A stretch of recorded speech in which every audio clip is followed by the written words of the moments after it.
JNN Institute of Engineering. Join CSE, AI and ML, Cyber Security, MBA and more. TNA counseling code 1126 near Red Hills, Chennai. Chera Home Junction presents Mid-Year Mega Home First, June 5th to June 28th, up to 50% offer.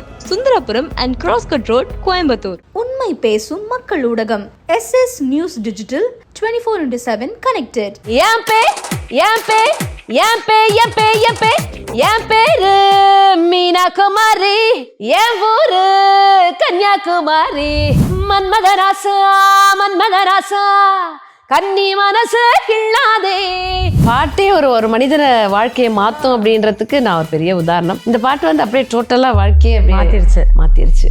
முத்து முத்தா பெஞ்ச மழை தன்னே நன்னானே, அந்த முகிலில தொங்குதடி தன்னே நன்னானே.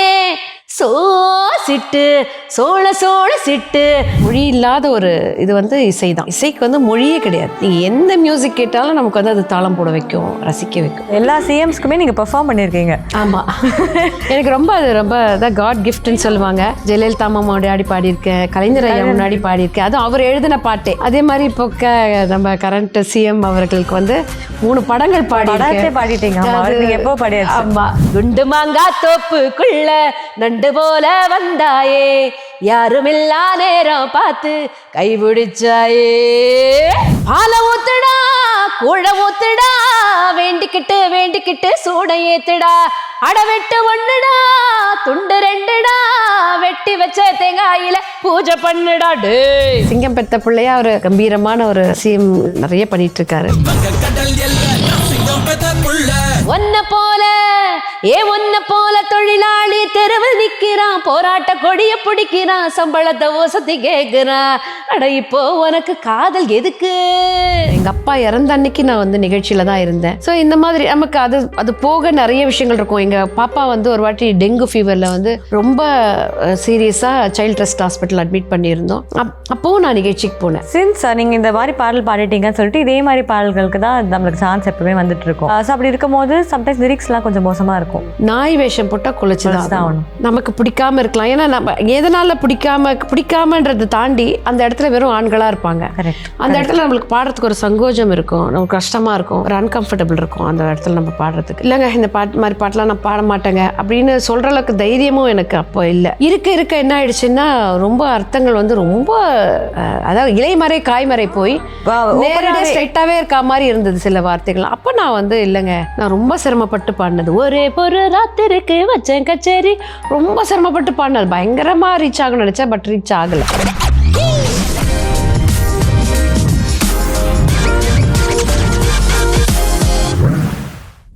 Hi hello வணக்கம், நான் தான் உங்கள் வினயதா. இன்னைக்கு நம்ம பாட்டு cassette number 23 from soul to சவுண்டில் எனக்கு ரொம்ப பிடிச்ச சிங்கர் இருக்காங்க. இவங்களை வந்துட்டு நிறைய பேர் ஸ்டேஜில் பார்த்துருப்பீங்க, நிறைய செம்ம பிளாக் பஸ்டர் ஹிட்ஸ்லாம் கொடுத்து பார்த்துருப்பீங்க. எனக்கு இவங்க ஒரு ஃபன் பர்சனாக ரொம்ப தெரியும். எனக்கு இந்த சைடு தான் இன்றைக்கி எடுத்துகிட்டு வர போகிறோம். பிரில்லியன்ட் ஹியூமன் பீயிங், ரொம்ப ஃபன்னான பர்சன் அண்ட் ரொம்ப பியூட்டிஃபுல்லான singer. We have Malathi ma'am with us. Hi ma'am, எப்படி இருக்கீங்க? நல்லா இருக்கேம்மா, நீங்கள் எப்படி இருக்கீங்க? நல்லா இருக்கேன். நான் சொன்ன கரெக்டாக, நீங்கள் ஆக்சுவலி ஃபன்னான பர்சன் தானே? ஆமாம், ஆக்சுவலாக நிறைய பேருக்கு தெரியாத ஒரு பக்கம் என்னன்னா, நான் ரொம்ப பயந்தாங்கொல்லி. அது எனக்கு தெரியும். அதை பற்றி பேசுவோம், கண்டிப்பாக பேசலாம். நீங்கள் கற்றுக்கிட்ட விஷயம் என்ன? ஸ்டேஜில் பாடும் போது லைஃப் லெசனாகவே சொல்லலாம், இல்லை பாட்டாகவும் சொல்லலாம், மியூசிக்லாகவும் சொல்லலாம். What did you learn as a musician? இல்லை, நம்மளோட லைஃபே வந்து மியூசிக் தான். நம்ம வந்து பெரிய கடவுளால் ஆசீர்வதிக்கப்பட்டவர்கள். ஏன்னா எல்லாருமே ஏதோ ஒரு பிரச்சனை, இல்லை ஹாப்பியாக இருக்கணும், டான்ஸ் ஆடணும் அப்படின்னா அந்த மியூசிக்கை தேடி வருவாங்க. பட் நம்ம வந்து அந்த மியூசிக்லேயே இருக்கோன்றது வந்து நம்மளுக்கு வந்து பெரிய ஒரு வரம். அது நான் மியூசிக்கில் கற்றுக்கிட்டது அப்படின்னா நிறைய கற்றுக்கிட்டேன். ஏன்னா நான் வந்து 13 வயசில் பாட வந்தேன். ஸோ அந்த பருவத்திலேயே வரும்போதே எனக்கு வந்து அந்த மியூசிக் வந்து எவ்வளோ இம்பார்ட்டன்ஸ் இருக்குது இந்த உலகத்தில். மொழி இல்லாத ஒரு இது வந்து இசை தான். இசைக்கு வந்து மொழியே கிடையாது. நீங்கள் எந்த மியூசிக் கேட்டாலும் நமக்கு வந்து அது தாளம் போட வைக்கும், ரசிக்க வைக்கும். அதில் நான் வந்து கற்றுக்கிட்ட நிறைய விஷயங்கள் வந்து நிறைய இருக்குது. இதுதான் கைக்குள்ளே அதை அடக்கமாக சொல்லிட முடியாது, நிறைய விஷயங்கள் இருக்குது. ஃபஸ்ட்டு வந்து ரசிகர்கள் தான். ஃபஸ்ட்டு வந்து நம்மளுக்கு ஆடியன்ஸ் தான். நமக்கு என்ன தான் நமக்கு இந்த பாட்டு பிடிக்கும், எனக்கு அந்த பாட்டு தான் பிடிக்கும் அதுன்றதெல்லாம் நம்ம வீட்டுக்குள்ளே நம்ம 4 செவத்துக்குள்ளே வச்சுக்கலாமே கண்டி. ஒரு ஸ்டேஜுன்னு வந்துட்டா அது எந்த மாதிரி நிகழ்ச்சியாக இருந்தாலும், ஒரு கல்யாண நிகழ்ச்சியாக இருக்கட்டும், ஒரு பப்ளிக் ஷோவாக இருக்கட்டும், இல்லை ஒரு சபாவாக இருக்கட்டும், எதுவாக இருந்தாலும் ஆடியன்ஸ்க்கு என்ன பிடிக்குதோ அதை நம்ம கண்டிப்பாக பாடணும் அப்படின்ற ஒரு விஷயம் ஃபஸ்ட்டு ஒன்று. 2வது நேரம் தவறாமை. அந்த டைம்னா அந்த டைமுக்கு கரெக்டாக நம்ம போயிடணும் அப்படின்றது வந்து ரொம்ப வருஷமாக அதை வந்து நான் வந்து மெயின்டைன் பண்ணுவேன் எப்போயுமே. சில நேரங்களில் இப்போ இருக்கிற டிராஃபிக் அப்போல்லாம் வந்து டிராஃபிக் அவ்வளோ கிடையாது. எல்லாமும் பார்த்துட்டு, அதாவது எனக்கு ரொம்ப சீக்கிரம் கல்யாணம் ஆச்சு. நான் வீடியும் பார்த்துட்டு குழந்தையும் பார்த்துட்டு ஸ்கூலில் எடுத்து போயிட்டு அப்படி இருந்தும் நான் கச்சேரிக்கு வந்து கரெக்டான அந்த டைமுக்கு போயிடுவேன் எப்போயுமே நான். இப்போ இருக்க டிராஃபிக் சூழலில் நம்மளால் சில நேரங்களில் அந்த டைமை கொஞ்சம் மெயின்டைன் பண்ண முடியாமல் சில நேரங்கள் ஆகுது. ஆனால் அது வந்து நான் ஃபஸ்ட்டு ஏன்னா நமக்காக யாரும் வெயிட் பண்ணக்கூடாது அப்படின்றது வந்து ரொம்ப இதுவாக இருப்பேன். அப்புறம் மேடையில் போனால் இந்த பாட்டு தான் பாடுவாங்க, அந்த பாட்டு தாங்க பாடுவேன், அப்படிலாம் இல்லை. எல்லாமே பாடுவீங்க? எல்லா பாட்டும் பாடுறதுக்கு தயாராக இருக்கும். ஆமாம், கரெக்ட். எந்த பாட்டாக இருந்தாலும், அது தெலுங்கு, ஹிந்தி, வேறு லாங்குவேஜ், மலையாளம். நம்ம தமிழ்ன்றது வந்து நம்மளுக்கு எப்பயுமே நம்மளுக்கு கம்ஃபர்டபுளான ஒரு லாங்குவேஜ். நம்ம ஈஸியாக பாடிடுவோம், எடுத்துட முடியும். மற்றபடி மற்ற லாங்குவேஜ் இருக்குது இல்லைங்களா, அதெல்லாம் நம்மளுக்கு கொஞ்சம் கஷ்டம். அதில் ஒரு எழுத்து மாறினாலும் அந்த அர்த்தமே மாறிடணுவாங்க. ஸோ அதனால் அதில் ரொம்ப கேர்ஃபுல்லாக இருந்து அதை கரெக்டாக உட்காந்து எடுத்து அது மாதிரி விஷயங்கள் கற்றுக்கிட்டேன் நான். அதுக்கப்புறம் நிறைய வந்து இந்த வாய்ஸ் மாற்றி பாடுறது, ஸோ அதெல்லாம் நான் வந்து மேடையில் கற்றுக்கிட்டேன். இது மாதிரி நிறைய விஷயங்கள் அடிக்கிட்டே போகலாம். அதுதான் இன்னொரு விஷயம் நான் ஒன்று அப்சர்வ் பண்ணியிருக்கேன். இப்போ வந்து நிறைய ஸ்டேஜில் பாடுற சிங்கர்ஸ்க்கு வந்து மானிட்டர் ஒர்க்கே ஆனாலும் நீங்கள் கரெக்டாக பாடுவீங்க. கரெக்டாக எங்களுக்குலாம் என்ன பிரச்சனை, இன்னியஸ் எல்லாம் பாடவே முடியாது.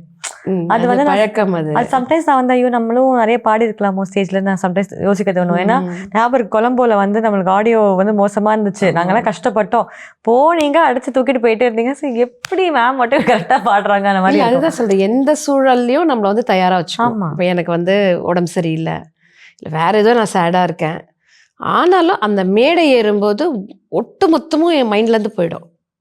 அது எல்லாருமே அப்படி இருக்கணுன்றது என்னோட ஆசை. ஏன்னா நம்ம வந்து கலைஞர்கள், நமக்கு வந்து கடவுள் கொடுத்த ஒரு பெரிய வரம். நம்மளை பார்க்கறதுக்காக அத்தனை பேர் வராங்க, அத்தனை ரசிகர் வந்து நம்மளை கைத்தட்டி இன்னை வரைக்கும் நம்ம மேடையில் இருக்கோம்னா அவங்களோட கைத்தட்டல், அவங்கள நம்ம இப்போ வரைக்கும் ரசிச்சுட்டு இருக்காங்க, நம்மளுக்கு வந்து ஆதரவு தெரிவிச்சுட்டு இருக்காங்க. ஒரு அரசியல்வாதி கூட பார்த்திங்கன்னா ஒரு 5 வருஷம்னுவாங்க, மற்ற ஆஃபீஸ் கவர்மெண்ட் ஆஃபீஸ் கூட பார்த்திங்கன்னா இத்தனை வருஷம். பட் நமக்கு மட்டும்தான் வந்து ரிட்டையர்மெண்ட்டே கிடையாது. நம்மளால் எவ்வளோ வரைக்கும் பாட முடியும். அதே மாதிரி முன்னாள் பாடகர் பாடகி நம்மளை சொல்ல மாட்டாங்க, என்னைக்கானாலும் நம்ம பாடகர், அவ்வளோதான். ஆமாம். இப்போ ஒரு அரசியல்வாதியாக இருந்தால் கூட அவங்க வந்து முன்னாள் அமைச்சர், முன்னாள் முதல்வர் அப்படி தான் சொல்லுவாங்க.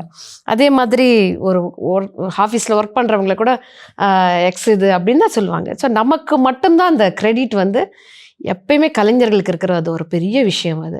ஸோ அதனால் வந்து அது ரொம்ப ஒரு எப்பயுமே அதை நான் ரொம்ப அதை மதிப்பேன், அந்த விஷயத்தை வந்து ரொம்ப மதிப்பேன்.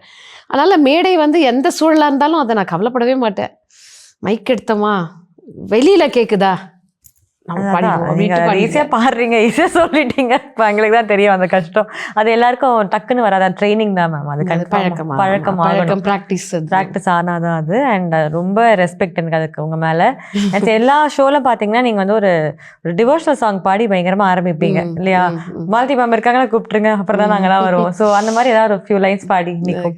திருவேங்கடத்து முடியரசே சீரார் கருணை பெருமாளே, பொருளா எழுந்த முழு முதலே புவனம் காக்கும் பெருமாளே, அருளால் உலகை அளந்தவனே அன்பர் பிடிக்கி அருமருந்தே, இறைவா உன்னை பாடுங்கால் இன்பம் பொங்கும் என் மனமே, நாளெல்லாம் உந்தல் திருநாளே, வரும் நாளெல்லாம் உந்தல் திருநாளே, மலை நாடாளும் 7 மலை பெருமாளே, மலை நாடாளும் 7 மலை பெருமாளே, நாளெல்லாம் உந்தல் திருநாளே, வரும் நாளெல்லாம் உந்தல் திருநாளே.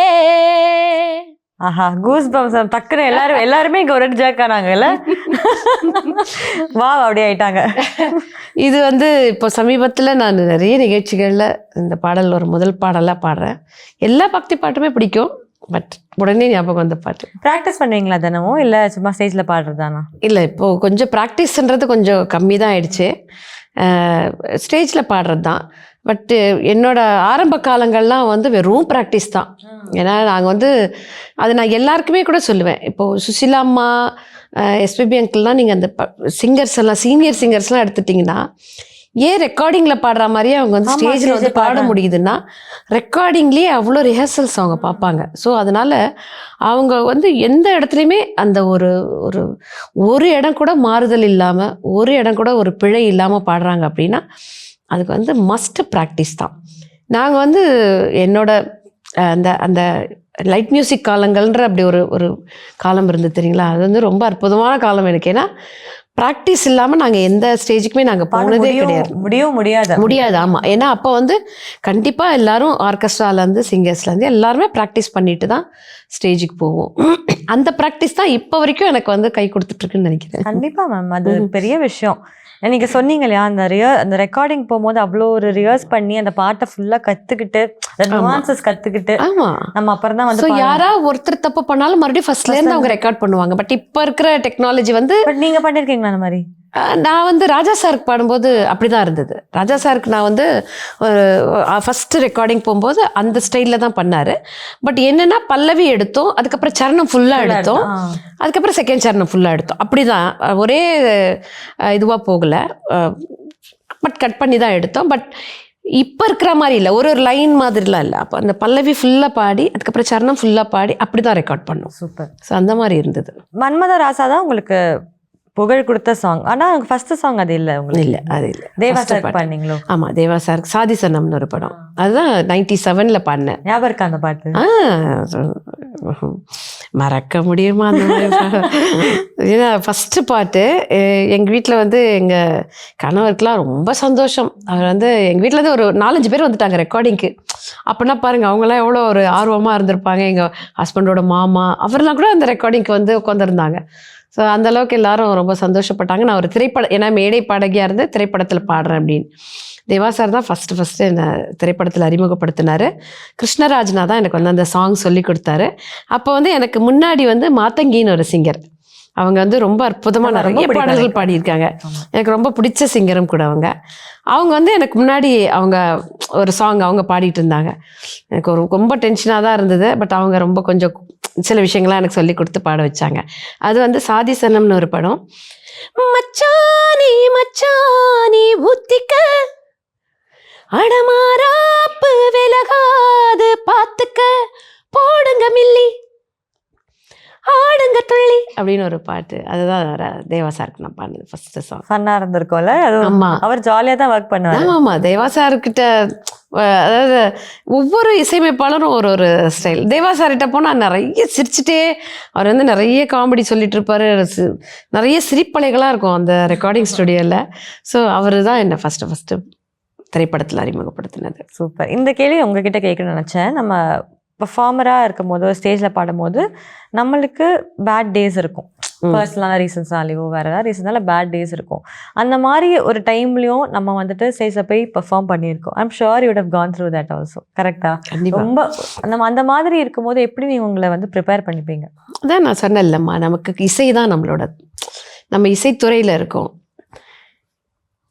இப்போ ஒரு திருமண நிகழ்ச்சிக்கு போகிறோம்னு வச்சுக்கோங்களேன், நமக்கு வந்து அது எத்தனையோவது நிகழ்ச்சியாக இருக்கும். ஆனால் அந்த திருமணம் பண்ணிக்கிறவங்களுக்கு அதான் அந்த லைஃப்பில் வந்து அவங்க வந்து எவ்வளோ ட்ரீம்ஸ் அவங்களுக்கு இருந்திருக்கும். இந்த மாதிரி ஒரு திருமண மண்டபம் எடுக்கணும், இப்படி வந்து டெக்கரேஷன் பண்ணணும், இந்த இசை நிகழ்ச்சியை வர வைக்கணும், இந்த சிங்கர்ஸை வர வைக்கணும் அப்படின்னு நிறைய அவங்களுக்குள்ளான அந்த ஒரு கற்பனைகள் இருக்கு இல்லைங்களா. அதே மாதிரி ஒரு கோவில் நிகழ்ச்சி அவங்க வந்து நிறைய கலெக்ட் பண்ணி, ஏன்னா கோவில் நிகழ்ச்சி அப்படின்றது பார்த்திங்கன்னா எல்லா மக்கள்கிட்ட காசை கலெக்ட் பண்ணி ஒரு மேடை போட்டு நம்மளை கூப்பிட்டு அது மாதிரி ஒரு நிகழ்ச்சி இது எல்லாமே.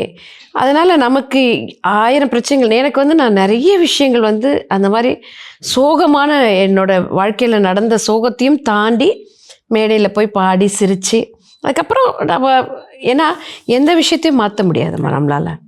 இப்போ நம்ம வீட்டில் ஒரு இறப்பு வருது, ஒருத்தரை இழந்துடுறோம். ஸோ அது வந்து நம்மளுக்கு உடனே வராது, அந்த பக்குவம் உடனே நம்மளால் வராது. நம்மளால் அதை வந்து எடுத்துகிட்டு வர வேண்டிய ஒரு விஷயம்தான் அது. நமக்கு நாமே அந்த வந்து கடந்து வர வேண்டிய ஒரு விஷயம். எங்கள் மாமனார் அப்படி தான் இறக்கும்போது ரொம்ப ரொம்ப வலியான ஒரு விஷயம் அது. அதை கடந்து வர்றது எங்களுக்கு கொஞ்சம் கஷ்டமாக இருந்தது. பட் அடுத்த நாள்லேயே நாங்கள் நிகழ்ச்சிக்கு போய் பாடினோம். எங்கள் அப்பா இறந்த அன்னைக்கு நான் வந்து நிகழ்ச்சியில் தான் இருந்தேன். ஸோ இந்த மாதிரி நமக்கு அது போக நிறைய விஷயங்கள் இருக்கும். எங்கள் பாப்பா வந்து ஒரு வாட்டி டெங்கு ஃபீவரில் வந்து ரொம்ப சீரியஸாக சைல்ட் ட்ரஸ்ட் ஹாஸ்பிட்டல் அட்மிட் பண்ணியிருந்தோம். அப்போவும் நான் நிகழ்ச்சிக்கு போனேன். அதே மாதிரி என் கணவர் நிறைய முறை ஹாஸ்பிட்டல் அட்மிட் பண்ணிக்கும்போது ஹாஸ்பிட்டலுக்கு தேவையானதெல்லாம் செஞ்சுட்டு நிகழ்ச்சியில் போய் பாடிட்டு வருவோம். ஸோ இதெல்லாம் வந்து நமக்குள்ளே இருக்க பர்சனல் விஷயங்கள். அது வந்து நம்மளை மட்டுமே பாதிக்கக்கூடிய விஷயம். அது வந்து நம்ம போயிட்டு இல்லை எனக்கு இவ்வளோ பிரச்சனை இருக்குது, என்னால் வர முடியாது, அப்படிலாம் நம்ம சொல்லவே முடியாது, சொல்லவும் கூடாது அப்படின்றது. அதனால வந்து அந்த விஷயத்தை வந்து எனக்கு நானே செதுக்கிக்கிட்டேன்னு அப்படின்னு சொல்லலாம். எல்லாருக்குமே இருக்குது. பட் நான் வந்து எப்படி அது வந்துன்னா இல்லை சரி பரவாயில்ல, இது அப்புறம் வந்து பார்த்துக்கலாம், இது கடந்து இப்போ வந்து நம்ம இந்த நிகழ்ச்சி தான் நம்மளுக்கு முக்கியமான விஷயம் அப்படின்னு அந்த ரொம்ப நிகழ்ச்சிக்கு நம்ம வந்து அந்த மியூசிக்கு நம்ம லவ் பண்ணுறதுனாலையா இல்லை அது நமக்குள்ளே இருக்கிறதுனாலையான்னு எனக்கு தெரியல. ஸோ அதெல்லாம் நான் கடந்து நிறைய சோகமான விஷயங்களை கடந்து நான் வந்திருக்கேன் நிகழ்ச்சிக்கு. இது எதுக்கு கேட்டேன் அப்படின்னா, இப்போ காலகட்டத்தில் இருக்கிற சிங்கர்ஸ்க்கு நிறைய டிஸ்ட்ராக்ஷன் இருக்கு. அண்ட் ஏன்னா நான் எங்கள் அம்மா இறந்த அன்னைக்கு நான் மலேசியாவில் இருந்தேன், பாடினேன். அன்னைக்கு வேறு வழி இல்லாமல் வந்து நம்ம பாடி தான் ஆகணும். நீங்கள் சொன்ன அதே ஒரு கட்டாயம் தான். ஸோ இன்னைக்கு வந்து நம்ம எந்த ஒரு சூழ்நிலையும் நல்லா பாட முடியும். என்ன பர்சனல் விஷயமா இருந்தாலும் அன்னைக்கே பாடிட்டேன்டா போங்கடா அந்த மாதிரி தான் இன்னைக்கு வந்து நம்ம பாடணும். பட் இப்போ இருக்க சிங்கர்ஸ் பார்க்கும்போது அவ்வளோ டிஸ்ட்ராக்ஷன் இருக்கு அவங்களுக்கு. லைக் ஸ்டேஜ்லயே வந்து ஃபோன் பார்த்துட்டு பாருங்க, அது ரொம்ப வருத்தமா இருக்கு பார்க்கறதுக்கு. என்னன்னா நாங்கெல்லாம் அப்போ வந்து ஏன்னா நாங்கெல்லாம் அப்போ அப்படின்னும் போது அது பூமர்னிடுறாங்க இப்பெல்லாம். அது ஏதோ எனக்கு அது ரொம்ப நாளாக எனக்கு அந்த வார்த்தை தெரியல. நாங்கள்லாம் அந்த காலத்தில் அப்படின்னாலே அது வந்து ஏதோ இவங்கெல்லாம் ரொம்ப பழைய ஆள் போல இருக்கு அப்படின்ற மாதிரின்றாங்க. அனுபவங்கள் தான் நம்மளுக்கு வந்து வாழ்க்கையை வந்து ஒரு விஷயம் நம்ம கற்றுக்கிறதுக்கு நம்மளோட அனுபவங்கள் தான் எல்லாமே. அப்போ வந்து பார்த்தீங்கன்னா பாட்டு ஒவ்வொரு லைன் கேட்டு எழுதுவோம் எல்லாருமே. எத்தனை பார் வருது, எத்தனை பார் ஃப்ளூட் வருது, எத்தனை பார் கிட்டார் வருது, எத்தனை பாருக்கு அப்புறம் நம்ம எடுக்கணும், எத்தனை பார் கோரஸ் பாடுறாங்க, இதெல்லாம் நம்ம வந்து நோட் பண்ணி எழுதி நம்ம பாடினதுனால தான் இப்போவும் நம்மளால் மேக்ஸிமம் நிறைய பாட்டு லிரிக் இல்லாமல் நம்ம பார்க்காம பாடுறோம். பட் இப்போ என்னென்னா அந்த எல்லாருமே ஃபோன் வச்சு பாடுறதுன்றது வந்து கொஞ்சம் நம்மளுக்கு அது எப்படி அவங்களால அது வந்து பாட முடியுது? இல்லை ஃபோன் வச்சு பாடுறதே ஒன்று, பட் ஃபோன் சில பேர் நான் பார்த்துருக்கேன் ஃபோன்லேயே இருப்பாங்க பாடும்போது கூட. ஆமாம், அதை பார்த்துருக்கீங்களா? நிறைய நான் வந்து எப்படி என்ன இன்ஸ்டாகிராம் பார்த்துட்டு பாடிட்டு இருக்கீங்க அந்த மாதிரிலாம் இல்லை. அது ரொம்ப ஆக்சுவலாக தப்பான விஷயம். ஏன்னா இவங்க என்ன பாடுறாங்க, ஏன்னா ஒரு நிகழ்ச்சி நம்ம போகிறோம், இப்போ ஒரு புது சிங்கராக இருக்கட்டும், அவங்க ரொம்ப அனுபவம் உள்ள சிங்கராக இருக்கட்டும், அவங்ககிட்ட நம்ம என்ன கற்றுக்குறோம் அப்படின்றது தான். ஏன்னா புது சிங்கரும் நான் அவங்களெல்லாம் பார்த்து கூட பயப்படுவேன். இப்போ யாராவது ஒரு புதுசாக ஒரு சிங்கர் வராங்கன்னா ஐயோ அவங்க எதுனா நம்ம நல்லா பாடணுமே அப்படின்ற ஒரு டென்ஷன் எப்பயுமே எனக்கு இருக்கும். அது இப்போ நான் நிறைய பேர் பார்க்குறேன், பின்னாடி உட்காந்துட்டு ஃபோன் பார்த்துட்டே அப்படி அடுத்த பாட்டு ஏன்னா அவங்கள கூப்பிட்டு அடுத்த பாட்டு நீங்கள் அப்படின்னு சொல்கிற மாதிரி இருக்குது. நம்ம மேக்ஸிமம் என்ன ஒரு ஸ்டேஜில் ஒரு 3 hours இருக்க போகிறோம். 3 hours மேக்ஸிமம் முடிஞ்சால் ஒரு 4 hours இருக்க போகிறோம். ஸோ அந்த 4 hours கூட நம்மளால் அந்த ஃபோன் இல்லாமல் இருக்க முடியாதா அப்படின்ற ஒரு வருத்தம் இருக்குது. அதே மாதிரி நிறைய பேர் ஃபோன் பார்த்து பாடும்போது என்ன ஆகிடும்னா திடீர்னு ஒரு ஆடு வந்துடும், திடீர்னு அது ஃபோன் ஆஃப் ஆகிடும். அப்போ அந்த இடத்துல எனக்கு ஒரு தடுமாற்றம் ஆகிடும். அந்த ஏன்னா என்ன லிரிக் அடுத்து வருது அப்படின்றது தெரியாமல் போயிடும். ஸோ இதெல்லாம் கொஞ்சம் மாற்றிக்கிட்டாங்கன்னா நல்லாயிருக்கும். கண்டிப்பாக. அண்ட் மன்மதராசா பற்றி பேசணும்.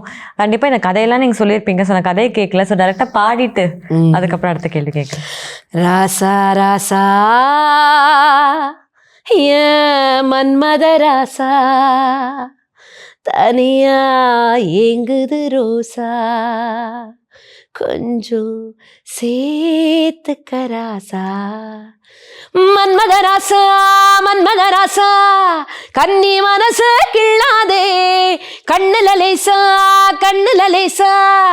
என்ன கணக்கு பண்ணாதே பச்சை உடம்புல உச்சி நரம்புல கிச்சு கிச்சு கிச்சு மூட்டாதி ஒத்த உசுரல முத்து கோலசுல ஒன்ன வச்சு வச்சு பூட்டாதி மன்மதராசா யா மன்மதராசா.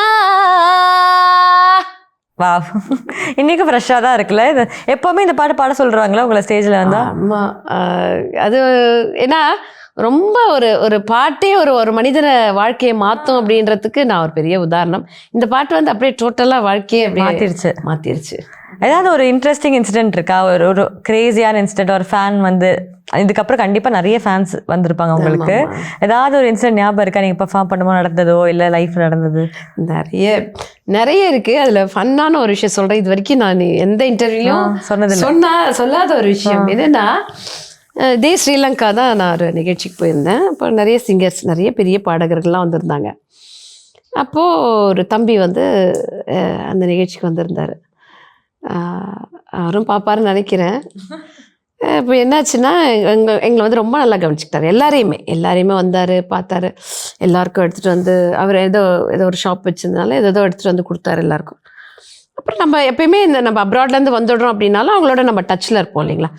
நம்ம வந்து அந்த ஃபேமிலியாக அவங்களோடைய இப்போ எப்படி இருக்கீங்க, அதுவும் நம்ம இந்த ஸ்ரீலங்கன் பீப்புள் வந்து எப்பயுமே நம்மக்கிட்ட ஒரு அன்பாக இருப்பாங்க. அக்கா எப்படி இருக்கீங்கோ, நல்லா இருக்கீங்களா, அக்கா எப்போ வாரீங்கோ அப்படின்னு எல்லாம் நம்மகிட்ட ரொம்ப அன்பாக இருப்பாங்க. ஸோ அந்த வகையில் நிறைய நம்ம ஸ்ரீலங்கன் ஃப்ரெண்ட்ஸ் வந்து நம்மளுக்கு இருக்காங்க ஃபேமிலியாக. அந்த தம்பியும் பேசுவார், எப்படி இருக்கீங்க, நல்லா இருக்கீங்களா, நான் நல்லா இருக்கேன்ப்பா, எப்படி இருக்கீங்க. ஒரு நாள் திடீர்னு இது மாதிரி தான் ஒரு நிகழ்ச்சியில் இருந்தேன். அப்போ ரொம்ப உங்களோட கிட்ட கொஞ்சம் பேசணும் அப்படின்னாரு. சொல்லுங்கப்பா, என்னப்பா, நான் நிகழ்ச்சியில் இருக்கேன், சொல்லுங்கப்பா. இல்லை, எனக்கு வந்து உங்களை ரொம்ப பிடிச்சிருக்கு, எனக்கு உங்களை கல்யாணம் பண்ணிக்கணும் அப்படின்னாரு. சொல்லலை, எனக்கு வந்து ஒன்றுமே சொல்ல தோணலை. ஒரு பக்கம் எனக்கு சந்தோஷமா இருந்து, பரவாயில்ல நம்ம இன்னும் எங்கே தான் தெரியுறோம் அப்படின்னு சொல்லிட்டு நான் இது சொல்றது வந்து ஒரு மேம் நீங்கள் இப்போ எங்கே தான் இருக்கீங்க, இது ஒரு 20 வருடங்களுக்கு மேல முன்னாடி. ஆமாம். அப்போ அவர் வந்து சொல்லும்போது எனக்கு என்னை விட ரொம்ப சின்னவர் தான் அவர். எனக்கு நல்லா தெரியும், என்னோட சின்ன பையன்தான். அப்போது நான் அப்போ தான் சொன்னேன், இல்லைப்பா எனக்கு கல்யாணம் எல்லாம் ஆகி குழந்தெல்லாம் இருக்குது எனக்கு, நீங்கள் ஏதோ தப்பாக நினச்சிட்டிங்க அப்படின்னு சொல்லி, அது வந்து வாழ்க்கையில் மறக்கவே முடியாத ஒரு விஷயம். அது மாதிரி நிறைய பேர் நம்மக்கிட்ட வந்து அவங்க வீட்டு பொண்ணா, அவங்க சகோதரியா, அவங்க வீட்டு மகளா, அப்படி நம்மளோட எல்லாருமே அப்படி தான் இருக்காங்க. இவர் மாத்திரம் ஒரு வித்தியாசமாக எனக்கு அப்ரோச் பண்ணது வந்து எனக்கு ரொம்ப. ஆனா உள்ளுக்குள்ள நீங்க சொன்ன மாதிரி ஒரு எனி விமன் நம்மளுக்கு எந்த ஒரு கல்யாணம் ஆனாலும் குழந்தை இருந்தா கூட நம்மள ஒருத்தர் வந்து அட்ராக்ட் ஆகுறாங்க போது நம்மளுக்கு உள்ள சந்தோஷமா இருக்கும். இப்போ வந்து உங்க பொண்ணு என்ன பண்றாங்கன்னு கேட்பாங்க. பொண்ணு கல்யாணம் எல்லாம் பண்ணி எனக்கு ஒரு பேரா இருக்காங்கன்னு, பேரா இருக்காங்களா அப்படின் போது அது இன்னும் ஒரு வேணும்னே நம்ம சொல்லுவோம். அதை எனக்கு பேரா இருக்காங்க அப்படின் போது, ஓ உங்களுக்கு பேரெல்லாம் இருக்காங்களா, ஓ பார்த்தா தெரியலையே அப்படின்னு ஒரு சோப்பு விளம்பரத்துல ஒரு மம்மி ஒரு பாப்பா கூப்பிட்டு வரோம், சந்தோர் மம்மி அந்த மாதிரி. பட் நம்ம அதை மெயின்டைன் பண்ணியும் ஆகணும். ஏன்னா நம்ம வந்து ஸ்டேஜில் இருக்கோம், அது வந்து நம்ம மெயின்டைன் பண்ணி தான் ஆகணும். அது அந்த நம்மளோட எல்லாருமே நம்பன்றது இல்லை, எல்லாருமே வந்து அவங்களோட, ஏன்னா ஒரு காலகட்டத்துக்கு அப்புறம் நம்ம ரசித்தால்தான் நம்ம வந்து அடுத்து விஷயங்கள் போக முடியும், நம்மளால பயணிக்க முடியும். மற்றவங்களும் நம்மளை அப்படி பார்ப்பாங்க. அதான் உண்மை. அது இப்போ ஒரு சில இடங்களில் பார்த்தீங்கன்னா ஒரே வயதுக்காரங்களை 2 ஃபோட்டோ போட்டிருப்பாங்க. அவங்களும் இவங்களும் ஒரே வயசு தான் இருப்பாங்க. பட் இவங்கள விட ஒரு 50 வயசு இவங்க இருக்காங்க அப்படின்னா அதே 50 வயசு ஆளுங்க ரொம்ப முதுமையாக தெரியுவாங்க. ஸோ அதை வந்து நம்மளே வந்து நம்மளை லவ் பண்ணணும். அப்போ தான் நம்மளால மற்றவங்களும் லவ் பண்ண நல்லா இருக்கும். ஆமா, மற்றவங்க லவ் பண்ண ஹாப்பியா இருப்போம். விஜய் சேதுபதி சொல்ற மாதிரி லவ் பண்ணுங்க. ஸோ அது வந்து அந்த ஒரு விஷயம் வந்து என்னால் மறக்க முடியாது. அப்படி ஒரு ரசிகர். அதுக்கப்புறம் நிறைய ரசிகர்கள் நம்ம கூட இப்போ வரைக்கும் பயணிச்சுட்டு இருக்காங்க நிறைய பேர். நான் பார்த்துருக்கேன். எப்போ நம்ம ஒரு டிராவல் பண்ணி போனாலும் அந்த ஊர்ல அந்த நாட்டில் வந்து உங்களுக்குன்னு இருக்கிற அந்த ரசிகர்கள் உங்க மேல இருக்க மரியாதை பார்க்கும்போது ரொம்ப அழகா இருக்கும். அது அந்த நேம் சம்பாதிக்கிறது எல்லாருக்கும் முடியாது, அது ரொம்ப கஷ்டமான விஷயம். அதை நீங்க அழகா பண்ணியிருக்கீங்க. தேங்க்யூ. அண்ட் அடுத்து வந்து இப்போ வித்யாசாகர் சார் கிட்ட போகலாம். அவர் கண்டிப்பாக வந்து எல்லாருமே போய் பாடுற பயப்படுற ஒரு டைரக்டர். ஏன்னா வந்து அவர் ஸ்ட்ரிக்டாக அவருக்கு என்ன வேணும்னு அவருக்கு தெரிஞ்ச ஒரு பர்சன் இல்லையா.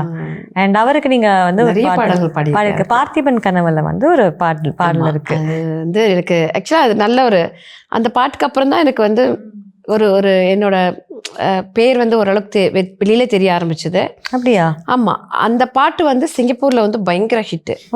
அங்க வந்து பப்ல வந்து டெய்லி இந்த பாட்டை பாடுவாங்க அப்படின்னு எனக்கு அங்க நம்ம சிங்கர்ந்து போவாங்க இல்லைங்களா, அப்போ வந்து அங்க இருந்து சொல்லுவாங்க, அக்கா உங்களோட பாட்டு நாங்கள் டெய்லி இங்கே பாடுறோம்க்கா அப்படின்னு சொல்லுவாங்க. அங்கே பயங்கர ஹிட்டு. வித்யாசாகர் சாரால் தான் நான் ரீஎன்ட்ரி எனக்கு. ஏன்னா 97 நான் தேவா சாருக்கு பாடினேன். அதுக்கப்புறம் 2002 தான் நான் மறுபடியும் சினிமாவில் பாட ஆரம்பிக்கிறேன். வித்யாசாகர் சார் தான் எனக்கு அடுத்த வாய்ப்பு கொடுக்குறாரு. ஸோ அவர்கிட்ட வந்து கார்மேகம்னு ஒரு படம், அந்த பாட்டு வாய்ப்பும் எனக்கு வந்து நம்பவே முடியாத ஒரு வாய்ப்பு. ஏன்னா ஒரு ஊருக்கு போயிட்டுருக்கோம், நாங்கள் ஒரு கோயம்புத்தூருக்கு வந்து பஸ்ஸில் போயிட்டுருக்கோம். அப்போது என்கிட்ட செல்ஃபோன்லாம் கிடையாது. அப்போ எங்கள் வீட்டுக்காருக்கு செல்ஃபோனுக்கு ஒரு ஃபோன் வருது, நாங்கள் வித்யாசாகர் சார் ஆஃபீஸ்லேருந்து பேசுகிறோம், மாதிரி அவங்க பாட வைக்கணும் ஒரு பாட்டு அப்படின்போது இவருக்கு கொடுக்கும்போது நான் நம்பவே இல்லை. அப்புறம் ஒரு சாரே பேசினார் என்கிட்ட. நான் சொன்னேன், சார் நான் பஸ்ஸில் போயிட்டுருக்கேன், இல்லை நீங்கள் ரூமுக்கு போயிட்டு எனக்கு வந்து உங்களோட கம்ஃபர்டபுளான ஒரு ரேஞ்ச் என்னன்னு சொல்லுங்கள், உங்களால் எந்த பிச் வரைக்கும் பாட முடியும் எனக்கு பாடி காட்டுங்க அப்படின்னாரு. அப்போ நான் ரூமுக்கு போயிட்டு வந்து கேபிஎஸ் அம்மா பாட்டு தான், ஏன்னா அவங்களோட பாடல்கள் தான் ரொம்ப பிச் ஜாஸ்தி இருக்கும், ரேஞ்சு பயங்கரமாக இருக்கும். அது ஒரு பாட்டு பாடி காமிச்சேன். சரி அப்போ நீங்கள் நாளைக்கு வந்துடுங்க, ஒரு ரெக்கார்டிங் இருக்குது அப்படின்னாரு. எனக்கு ஒரே ஆச்சரியமாக இருந்தது. ஆச்சரியம் ஒரு பக்கம் பயம் நமக்கு, ஏன்னா ஒரு இசையமைப்பாளர், அவர்கிட்ட கரெக்டாக போய் நம்ம நல்லபடியாக பாடி நல்ல பேர் எடுக்கணுமே அப்படின்ற ஒரு டென்ஷன் இருந்தது. உடனே மறுநாள் காலையில் அர்ஜென்ட்டாக கோயம்புத்தூர்லேருந்து நிகழ்ச்சி முடிச்சுட்டு வந்துட்டேன். வந்து காலையில் அவரோட ரெக்கார்டிங் போகிற பாட்டெல்லாம் சொல்லி கொடுத்துட்டாரு. சரி நீங்கள் வீட்டுக்கு போய் ரெஸ்ட் எடுத்துகிட்டு சாயந்தரமாக வாங்க அப்படின்ட்டாரு. அப்போ எனக்கு ஒரே வேணாம், நம்மள வாய்ஸ் வேணான்றதுக்காக அவர் சொல்கிறாரோ அந்த பயம்லாம் ஒரு டென்ஷன்லாம் நமக்கு இருக்கும் இல்லைங்களா. அப்புறம் இல்லை ஈவினிங் கூப்பிட்டாங்க, அப்புறம் போனேன், பாடினேன். அந்த பாட்டு வந்து அவர் ரொம்ப என்ஜாய் பண்ணார் நான் பாடும்போது. ஏன்னா அந்த ரேஞ்சு பாடும்போது அவர் வந்து இப்போ எங்கேம்மா இருந்தா நீ இவ்வளோ நாளா இப்படி ரேஞ்ச் பாடுற அப்படின்னு சொல்லிட்டு ரொம்ப அவர் என்ஜாய் பண்ணும்போது அப்போ நமக்கு அந்த பயம் கொஞ்சம் கொஞ்சமாக குறையும். ஓகே நம்ம பாடுறத அவங்க ரசிக்கிறாங்க அப்படின்னும் போது அந்த பயம் கொஞ்சம் கொஞ்சமாக குறைஞ்சி அப்புறம் நான் கொஞ்சம் ஃப்ரீயாக பாட ஆரம்பித்தேன். அதாவது கார்மேகம்னு வந்து மம்முட்டி சார் அபிராமி நினைக்கிறேன் பாட்டு. ஸ்ரீரங்கப்பட்டணத்தில் சிங்காரியா நான் பிறந்தே, காவேரி பட்டணத்தில் கச்சிதமா நான் வளர்ந்தே, பன்ருட்டி பூக்கடையில் பாவாடையில் நான் திரிஞ்சே, பொள்ளாச்சி தாலுக்காவில் பொன்ன மாறி நானாள் ஏமிட்டா மீராசு தானா அப்படி வரும் அந்த பாட்டு. இப்போ ஹை ரேஞ்சிலே உங்களுக்கு அந்த அதே வாய்ஸோட கனம் இருக்கு அப்படி இல்லை? அது தெரியல, அதாவது நான் கச்சேரியில் பலவிதமான பாடல்கள் பாடினதுனால என்னோட வாய்ஸ் வந்து அதுக்கு ட்ரெயின் ஆயிடுச்சு. ஆமாம் அந்த த்ரோ. ஏன்னா நான் கச்சேரியில் பாட வரும்போதுமா என் வாய்ஸ் வெளியே கேட்கவே கேட்காது. அப்படியா? கிணத்துக்குள்ள இருக்க மாதிரி. அப்பெல்லாம் நான் வந்து மெலடி சாங்ஸ், அப்போ இந்த மாதிரி வந்து ஓப்பன் வாய்ஸ்ல பாடுறதுன்னு பார்த்தீங்கன்னா அப்போ எனக்கு தெரிஞ்சு உஷா உத்தப் மேடமோட அந்த ஸ்டைல் ஒன்று இருக்கும். அப்புறம் ஹிந்தி சிங்கர்ஸ், அதுக்கப்புறமா நமக்கு வந்தவங்க வந்து இந்த ஓப்பன் ஸ்டைலில் பாடுறது வந்து சுபாக்கா வந்தாங்க, மால்காடி சுபாக்கா. ஸோ அந்த மாதிரி பாடல்கள் மட்டும்தான் நம்ம அப்போ ஒரு சில பாடல்கள் தான் நம்ம பாடுவோம். அதுக்கு அப்புறமா நான் இந்த கேபிஎஸ் அம்மா பாட்டு இதெல்லாம் எடுக்கும்போது என்னோட வாய்ஸே எனக்கு தெரியல, நல்ல ஓப்பன் த்ரோ வந்துருச்சு. ஸோ அது வந்து எனக்கு சினிமாவில் பாடுறதுக்கு ரொம்ப கண்டிப்பாக ஹெல்ப்ஃபுல்லாக இருந்தது. ஸோ அதனால் எனக்கு அந்த ரேஞ்ச் பாடும்போது நீங்கள்லாம் சொல்கிற மாதிரி அந்த த்ரோ இருக்கும் எனக்கு. அதை ரொம்ப ஆச்சரியமாக டக்குன்னு பார்ப்போம். இது எத்தனை வாட்டி கேட்டாலுமே ஒரு வாட்டி எனக்கு ஆச்சரியமாக இருக்கும் நீங்கள் பாடும்போது. அப்படியா? ஆமாம், சீரியஸாக. அண்ட் வித்யாசாகர் சார் அந்த பாடல், அந்த பார்த்திபன் கனவு பாட்டு, அதுக்கப்புறம் அவர் வந்து நிறைய வாய்ப்பு கொடுத்தாரு எனக்கு. வந்து அன்பே சிவம் பாடினேன், கமல் சாரோட தான் ஃபர்ஸ்ட் டூயட் எனக்கு. நாட்டுக்கொரு செய்தி சொல், அதில் சின்ன பிட்டு அது பாடல ரொம்ப பிடிக்கும் எனக்கு. ஆமாம், வாங்குறதோ சம்பளம் 910, குடும்ப பார சுமக்க உனக்கு ஏதையா சத்து, ஒன்ன போல தொழிலாளி தெருவில் நிக்கிறான், போராட்ட கொடிய பிடிக்கிறான், சம்பளத்தை ஓசத்தி கேட்கிறான், அட இப்போ உனக்கு காதல் எதுக்கு வழி விட்டு ஒதுங்கு, போராட்ட கொடுட்டு. அந்த பாட்டு வந்து கமல் சார் ஐயோ ரொம்ப எனக்கு பாட்டு வந்து ரொம்ப வித்தியாசமா இருந்தது. அந்த தெருக்கூத்து பாட்டு மாதிரி அது. ஸோ ரொம்ப அந்த பாட்டு கொடுத்தாரு. அதுக்கப்புறம் வர்ணஜாலம்னு ஒரு படம், எனக்கு ரொம்ப பிடிச்ச ஆல்பம் அது. அதுல வந்து ரொம்ப அழகான பாட்டு. என்னோட பாட்டு வந்து ரொம்ப வித்தியாசமா இருக்கும், அது நிறைய பேருக்கு தெரியாது. அது மதன்னு மதச்சு வைக்கிறிய நீ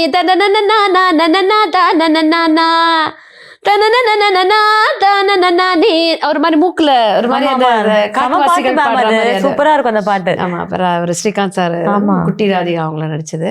ஸோ அந்த பாட்டு ஒன்று கொடுத்தாரு. அப்புறம் தென்றல்னு ஒரு படம் பாடினேன். அப்புறம் பார்த்திபன் கனவுல நானும் சீர்காழி சிவசிதம்பரம் ஐயாவும் பாடியிருந்தோம். நல்ல ஃபோக் சாங் அது. அது வந்து முத்தா பெஞ்ச மட தன்னே நானே, அந்த மூங்கிலே தொங்குதடி தன்னே நானே, சிட்டு சோழ சிட்டு மாவிடிச்சு புட்டு மாமனுக்கு கொட்டு, மந்தக்கர சந்த போய் மத்தளத்தை தட்டு, சோழ அப்படின்னு ஒரு ஃபோக் சாங் அது. அந்த பாட்டு கேட்டுதான் எனக்கு மன்மராசா சூப்பர் வாய்ப்பு கிடைச்சது. Amazing amazing. அப்போ அவ்வளோ பாடல் பாடிட்டு தான் நீங்கள் மன்மதாசா பாடுனீங்க. என்னோட 7வது பாட்டு தான் மன்மதாசா. செம்ம செம்ம. இது எல்லாமே சூப்பர் பாடல். எனக்கு அந்த இதை வர்ணஜாலம் பாடல் ரொம்ப பிடிக்கும் ஆக்சுவலி உங்கள் வாய்ஸ். அவரே வந்து எனக்கு நிறைய பாடல்கள் கொடுத்தாரு. அப்போ எனக்கு நிறைய பாட்டு. அப்புறம் பரமசிவம் சொல்லிட்டு நம்ம அஜித் சார் உண்டி வில்ல கண்ணில் வச்ச உரிமை மேலே இடுப்பில் வச்ச உசரம் அடிச்சு எதுல வச்ச அல்லே துள்ளாலே, அது அந்த பாட்டும் ஒன்று கொடுத்தாரு. நிறைய அண்டர்ரேட்டட் சாங்ஸ்லாம் வந்து இருக்கு ஆக்சுவலி. இப்போ வந்து நிறைய பேருக்கு அதனால எல்லாரையும் பாடுங்க மேம் அப்படின்னு சொல்லுவேன். எங்களுக்கு இதெல்லாம் அப்போ வந்து பாடல்கள். அப்போ அதுக்கப்புறம் நிறைய மியூசிக் டைரக்டர்ஸ் கூப்பிட ஆரம்பிச்சாங்க. எல்லாருக்குமே பாடுற வாய்ப்பு கிடைச்சிச்சு எனக்கு. சூப்பர். சின்ஸ் நீங்கள் இந்த மாதிரி பாடல் பாடிட்டீங்கன்னு சொல்லிட்டு இதே மாதிரி பாடல்களுக்கு தான் நம்மளுக்கு சான்ஸ் எப்பவுமே வந்துட்டு இருக்கும். ஸோ அப்படி இருக்கும் போது சம்டைம்ஸ் லிரிக்ஸ்லாம் கொஞ்சம் மோசமாக இருக்கும். அந்த மாதிரி நீங்கள் வேணான்னு சொல்லியிருக்கீங்களா? ஆரம்ப கட்டத்தில் நான் வேணான்னு சொன்னது இல்லைங்கம்மா. ஏன்னா அப்போல்லாம் வாய்ப்பு கிடைக்கிறதே ஒரு பெரிய விஷயம். ஏன்னா ஜானகி அம்மா ஒரு வாட்டி சொல்லியிருக்காங்க, அது நாய் வேஷம் போட்டால் குலைச்சுதான் ஆகணும். சரி, நம்ம வந்து பாடகர்கள், வார்த்தைகள் இருக்குன்றது வந்து நமக்கு பிடிக்காம இருக்கலாம். ஏன்னா நம்ம எதனால பிடிக்காமன்றதை தாண்டி அந்த இடத்துல வெறும் ஆண்களாக இருப்பாங்க. அந்த இடத்துல நம்மளுக்கு பாடுறதுக்கு ஒரு சங்கோஜம் இருக்கும், நமக்கு கஷ்டமாக இருக்கும், ஒரு அன்கம்ஃபர்டபுள் இருக்கும் அந்த இடத்துல நம்ம பாடுறதுக்கு. பட் அப்போ வந்து வேறு இது இல்லை. ஏன்னா நான் வந்து இல்லைங்க இந்த மாதிரி பாட்டெலாம் நான் பாட மாட்டேங்க அப்படின்னு சொல்கிற அளவுக்கு தைரியமும் எனக்கு அப்போ இல்லை. ஸோ நிறைய பாடம் இப்போ தெலுங்கு எடுத்துக்கிட்டிங்கன்னா நிறைய பாட்டு வந்து நமக்கு அர்த்தமே தெரியாது. அர்த்தமே தெரியாது, ஏதோ பாடிட்டு வந்துடும் அவங்க கொடுக்குற லிரிக்கை. ஸோ அதில் எல்லாமே கூட நிறைய அர்த்தங்கள் வந்து டபுள் மீனிங் இருந்ததுன்னு எஸ்பிபி அங்கிள் சொல்லி, நீங்கள் எப்படி பாடினேன் இந்த பாட்டை அப்படின்னு கேட்பாரு. என்ன அங்கிள் எனக்கு அர்த்தமே தெரியாது, நான் பாடிட்டு வந்துட்டேன் அங்கிள் அப்படின்னு சொல்லுவேன். ஸோ இப்போ வரைக்கும் கூட இப்போ நாங்கள் ஏன்னா நம்ம ஸ்டேஜில் வந்து நம்ம ரெக்கார்டிங்காவது ஒரு 4-5 ஆண்கள் தான் இருப்பாங்க. பட் மேடையில் வந்து பார்த்திங்கன்னா ஆயிரக்கணக்கான பேர் இருப்பாங்க. அப்போ அங்கே வந்து ஒரு பாடல் வந்தது, நான் ஆளான தாமரை, அது நேத்து ராத்திரி அம்மா, இதெல்லாம் வந்து நாங்கள் மேடையில் பாடியிருக்கோம். பொன்மீனி உருகுதே, இதெல்லாம் நாங்கள் மேடையில் பாடியிருக்கோம். ஸோ அப்போ நம்ம சினிமாவில் பாடுறோம் அப்படின்னும் போது அது கண்டிப்பாக கொஞ்சம் கஷ்டமாக தான் இருக்கும். பட் நிறைய பாடல்கள் பாடியிருக்கேன். அதுக்கப்புறம் ஒரு கட்டம் வரும்போது எனக்கு நிறைய பாடல்கள் பாடி வந்ததுக்கப்புறம் அதே மாதிரி பாடல்கள் இருக்க என்ன ஆயிடுச்சுன்னா ரொம்ப அர்த்தங்கள் வந்து ரொம்ப அதாவது இலைமறை காய்மறை போய் நேரடியாக ஸ்ட்ரைட்டாகவே இருக்க மாதிரி இருந்தது சில வார்த்தைகள். அப்போ நான் வந்து இல்லைங்க எனக்கு கொஞ்சம் இது கஷ்டமாக இருக்குது, இந்த வாய்ப்பு வேறு யாருக்கா கொடுங்க அப்படின்னு சொல்லாமல், இல்லைங்க எனக்கு கொஞ்சம் உடம்பு சரியில்லைங்க, எனக்கு தொண்டை சரியில்லைங்க, என்னால் பாடம் இது ரேஞ்சாக இருக்குது அப்படின்னு சொல்லிட்டு அவாய்ட் பண்ணிட்டு நிறைய பாட்டு நான் வந்துட்டு. ரொம்ப பெண்களை வந்து அப்ஜெக்டிஃபை பண்ணுறேன் நீங்கள் சொன்ன டேரக்டாகவே இப்போ வர ஆரம்பிச்சிருச்சு. இப்போ அப்போ நான் ஒரு வாட்டி இந்த மாதிரி தான் போயிட்டு பார்த்தா ரொம்ப பெண்களை வந்து வல்கராக பேசுகிற, அது நம்ம ஒரு பொண்ணாக இருந்துட்டு எப்படி அதை பாட முடியும்? அது கொஞ்சம் கஷ்டமாக இருந்தது. பட் அதுதான் நான் நேரடியாக அது சொல்லாமல் இப்படி ஏதாவது காரணங்கள் சொல்லிட்டு வந்துடுவேன். ஒரு சிலர் எனக்கு ரொம்ப தெரிஞ்சவங்களா இருந்தால், இல்லைங்க இந்த இடம் அதான் மாற்ற முடியுமான்னு பாருங்க அப்படின்னு சொல்லி ஏதாவது ஏன்னா அப்போ அந்த டைம்லேயே நான் பாடின பாடல்கள் வந்து சென்சாருக்கு போகும்போது அந்த வார்த்தைகளுக்கு வந்து பீப் போட்டு வருவோம். அதே மாதிரி ஆப்ஷன் எடுத்துப்பாங்க. ஆமாம், கரெக்ட். இந்த வார்த்தைக்கு பதிலாக இந்த வார்த்தை ஸ்க்ரீனில் வந்து அந்த வார்த்தை வரும், ஆடியோவில் ஒரு லிரிக் வந்திருக்கும். ஸோ அந்த மாதிரி ஆப்ஷனும் நம்ம பாடிட்டு வந்திருக்கோம். ஸோ அந்த நிறைய பாடல்கள் அந்த மாதிரி நம்ம ரெக்கார்டிங்கில் பாடினதுக்கும் ஆடியோவாக வர்றதுக்கும் நிறைய வார்த்தைகள் வந்து மாறி வந்திருக்கு. அண்ட் அடுத்தது பார்த்தீங்கன்னா நிறைய யங்ஸ்டர்ஸ்க்கு நிறைய பாடிட்டு இருந்தீங்க. குண்டுமாங்கா தொப்புக்குள்ள அதாவது சாங் தட் வாஸ் தெலுங்குல நான் பாடினேன் ஃபர்ஸ்ட் சாங் தேவிக்கு. தெலுங்குல வந்து நான் சோலோவாக பாடியிருந்தேன் அந்த பாட்டு. எனக்கு வந்து தெலுங்கு பாட்டு வந்து ஃபஸ்ட்டு பாட்டு அதுதான் நான் தெலுங்குல மூவியில் பாடினது. அந்த பாட்டு வந்து நம்ம இளைய தளபதி இப்போ இருக்க சிஎம் அவர்கள் வந்து அந்த பாட்டு கண்டிப்பாக வேணும்னு சொல்லி அந்த பாட்டு அவரோட படத்துக்காக குண்டுமாங்கான்னு மாற்றி அது டூயட்டாக பாடினது. நீங்கள் சிஎம்னு சொல்லும் போது தான் வந்து எல்லா சிஎம்ஸ்க்குமே நீங்கள் பெர்ஃபார்ம் பண்ணியிருக்கீங்க. ஆமாம், எனக்கு ரொம்ப அதான் காட் கிஃப்ட்னு சொல்லுவாங்க. ஜெயலலிதா அம்மா முன்னாடி பாடியிருக்கேன், கலைஞர் ஐயா முன்னாடி பாடியிருக்கேன். அதுவும் அவர் எழுதின பாட்டே. கரெக்ட். அவர் எழுதின வாழ்க்கை ஓடம் அவர் முன்னாடியே பாடி அவருக்கு ரொம்ப அது கூப்பிட்டு பாராட்டிலாம் இருக்காரு. அதே மாதிரி நம்ம ஸ்டாலின் சாருக்கு பாடியிருக்கேன்.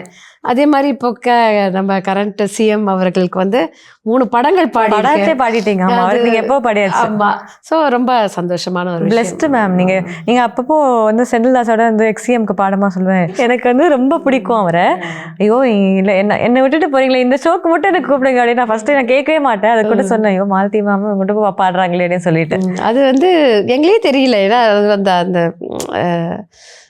நாங்கள் அந்த கழகத்துக்காக பாடினது வந்து ஒரு எதுவுமே பிளான் என் லைஃப்பில் வந்துமா நான் எதுவுமே பிளான் பண்ணதே கிடையாது. இப்படி தான் இருக்கணும், இப்படி தான் போகணும், இதுதான் அப்படின்னு. அன்னைக்கு என்ன நடக்குதோ அதை மாத்திரமே எடுத்துகிட்டு அதுக்கு அதை எடுத்துகிட்டே அடுத்த நாள் போவேன் நான். ஸோ இது இப்படி தான் போகணும் அப்படின்னு அது வந்து நான் கரெக்டுன்னா தெரியாது, எனக்கு தப்பானும் தெரியாது. எல்லாரும் அப்படி தான் போகணும்னு நான் சொல்ல முடியும். ஏன்னா எனக்கு நடந்த விஷயங்கள், நான் லைஃப்பில் வந்து நான் எதையுமே லைஃப்பில் வந்து இதுதான் இப்படி தான் அப்படின்னு நான் ஒரு குறிக்கோள் வச்சு போனதே கிடையாது. அதே மாதிரி தான் நான் கழகத்துக்காக பாடினதும் அது அப்படியே ட்ராவல் ஆகிட்டோம். அதில் நீங்கள் சொன்னதுதான் சிங்கர்ஸ் நம்ம என்ன வேணால் நம்ம எல்லாருக்குமே நான் பாடியிருக்கேன். அதுதான் என்னோட இது. நான் விஜயகாந்த் சாருக்கும் கட்சிக்காக பாடியிருக்கேன், வைகோ சாருக்கு பாடியிருக்கேன், சரத்குமார் சாருக்கு பாடியிருக்கேன், காங்கிரஸ்க்கு பாடியிருக்கேன், எல்லாருக்குமே நம்ம பாடியிருக்கோம். ஜெயலலிதா அம்மா சிஎம்மாக இருக்கும்போது அவங்களுக்கும் நான் வந்து கட்சிக்காக நிறைய அப்போ வந்து ஒரு 20 சாங் அப்போ ரெக்கார்ட் பண்ணியிருந்தாங்க. அதில் வந்து நான் 3 சாங் பாடியிருந்தேன். அந்த 3 சாங் அந்த அம்மா செலக்ட் பண்ணியிருக்காங்க அப்படின்னு சொன்னாங்க எனக்கு. ஸோ என்னோடய சாங் 3 சாங்குமே அவங்க செலக்ட் பண்ணாங்க அப்படி. ஸோ அந்த மாதிரி நம்ம வந்து கலைஞர்கள் யார் கூப்பிட்டாலும் நம்ம போய் பாடிதான் ஆகணும். ஸோ அதனால் அதுவும் ஒரு சிஎம்மாக இருக்கார், அவருக்கு நம்ம வந்து திரைப்படத்தில் பாடியிருக்கோன்றது வந்து ஒரு இப்போ கரண்ட் சிஎம்மாக இருக்காரு. ஸோ இப்போ அந்த பாட்டில் பாடலாம், இப்போ நீங்கள் சொல்லி பாடலாம் அந்த பாடல். அது வந்து ஆமாம், அது ரொம்ப நிறைய பேருக்கு அது பிடிச்ச பாட்டு. நான் தெலுங்குல எனக்கு ரொம்ப பிடிச்ச பாட்டு அந்த தெலுங்குல நான் பாடினது. தேவி வந்து எனக்கு ரொம்ப அற்புதமான பாடல்கள் வந்து தேவி கொடுத்துருக்காப்புல. அதில் இது ஒரு பெஸ்ட் சாங் எனக்கு. குண்டு மாங்கா தோப்புக்குள்ள நண்டு போல வந்தாயே, யாரும் இல்லா நேரம் பார்த்து கைபிடிச்சாயே, ஹே ஹே குண்டு மாங்கா தோப்புக்குள்ள நண்டு போல வந்தாயே, யாருமில்லா நேரம் பார்த்து கைபிடிச்சாயே.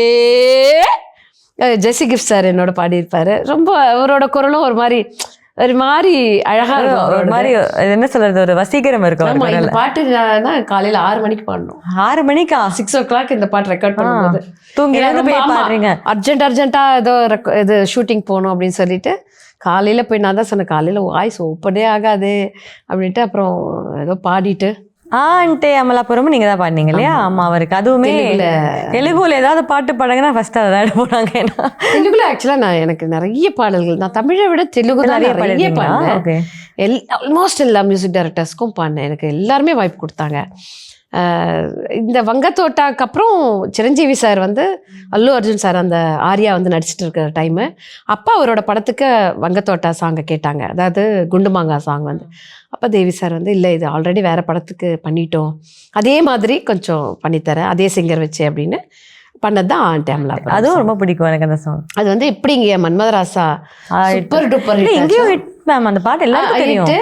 ஆந்திராவில் வந்து அப்படி பிளாக் பஸ்டர் அப்படி ஒரு ஹிட் ஆகி எனக்கு வந்து அதான் தெலுங்குல அது அங்கே ஒரு ரசிகர்கள் கூட்டம் அமைச்சு கொடுத்த ஒரு பாட்டு அது பாட்டு. அண்ட் அகெயின் டிஎஸ்பி பற்றி சொல்லணும், அவருமே செம்ம கூலான ஒரு பர்சன், ஹைப்பராக இருப்பார். எப்படி தான் அவருக்கு எனர்ஜி இருக்குன்னே தெரியாது. ஒரு அதுதான் சொல்கிறேன் இல்லைங்களா, அவங்களுக்கெல்லாம் அது அது அந்த பிளட்லேயே இருக்கிற ஒரு விஷயம்தான் அது மியூசிக்ன்றது. அது வந்து அதுக்கு அது சொல்கிறதுக்கு வார்த்தைகளே இருக்காது. ஏன்னா அவரை நான் ரெக்கார்டிங்கில் பார்க்கும்போது ரொம்ப ஆச்சரியப்பட்ட ஒரு விஷயம், ரொம்ப எனர்ஜியாக, ரொம்ப கூலாக, ரொம்ப டென்ஷன் இல்லாமல் ஒரு ஒர்க் பண்ணுவார். அவருக்கு என்ன தேவைன்றதை அழகாக நம்மகிட்ட வந்து நம்மளை என்ஜாய் பண்ணி நம்மளே என்ஜாய் பண்ணி நம்மகிட்ட வாங்கிடுவார். அந்த மாதிரி அவருக்கும் பாடின எல்லா பாட்டுமே, அவருக்கு வந்து நான் தெலுங்குல கிட்டத்தட்ட ஒரு 10 பாட்டுக்கு மேலே பாடியிருக்கேன், 10 பாட்டுமே ஹிட்டு. ஸோ அதே பாட்டு தமிழ்லையும் அவர் எடுத்தார். இப்போ குண்டுமாங்கா, அதே மாதிரி என் பேர் மீனாகுமாரி, இது எல்லாமே பார்த்தீங்கன்னா தெலுங்குலேருந்து தமிழில் நான் பாடின பாட்டு எல்லாமே தமிழ்லையும் ஹிட்டு, தெலுங்குலையும் ஹிட். உங்கள் வாய்ஸும் அதுக்கு பெரிய ப்ளஸ் அதான் இருக்கலாம். என் பேர் மீனாகுமாரி அது வந்து ரொம்ப ரொம்ப அதுக்கு ஆக்சுவலாக இன்னைக்கு காலையில் போன அந்த ரெக்கார்டிங்க்கு ஈவினிங் தான் அந்த பாட்டு எடுத்தோம். அவ்வளோ நேரம் பேசி சிரித்து அப்படியா தான் அந்த ரெக்கார்டிங்கு போச்சு. பட் அந்த வந்து ஒரு டெக்னிக்கலாக ஏதோ ஒரு விஷயம் வந்து அந்த பாட்டில் பண்ணியிருப்பார். அந்த பாட்டில் ஏன்னா என்னோடய வாய்ஸ் இல்லாமல் அதில் டெக்னிக்கலாக நம்மளுக்கு எப்படி சொல்லணும்னு தெரியல, அது ஒரு மாதிரி அது வர மாதிரி பண்ணியிருப்பாங்க. அதை ஸ்பீக் பண்ணியிருப்பாங்க. ஆமாம், அது பண்ணியிருப்பார் அவர். அதில் வந்து ஆக்சுவலாக மேல்ஸ் தாயும் பாடியிருப்பேன், பேஸ் பாடியிருப்பேன், எல்லாமே பாடியிருப்பேன். அதில் லேயர்ஸ் எல்லாமே பாடியிருப்பேன். அதில் என் பேரு மீனாகுமாரி, என் ஊரு கன்னியாகுமரி, போலாமா குதிரை சவாரி, செய்யலாமா சும்மா கச்சேரி, நான் பட்டு பட்டு பட்டு பட்டு பட்டு சுந்தரி, என தொட்டு தொட்டு தொட்டு தொட்டு தொட்டு நீ புல்லரி, என் பே என் பே என் பே என் பே என் பே என் பேரு மீனா குமாரி, என் ஊரு கன்னியாகுமரி.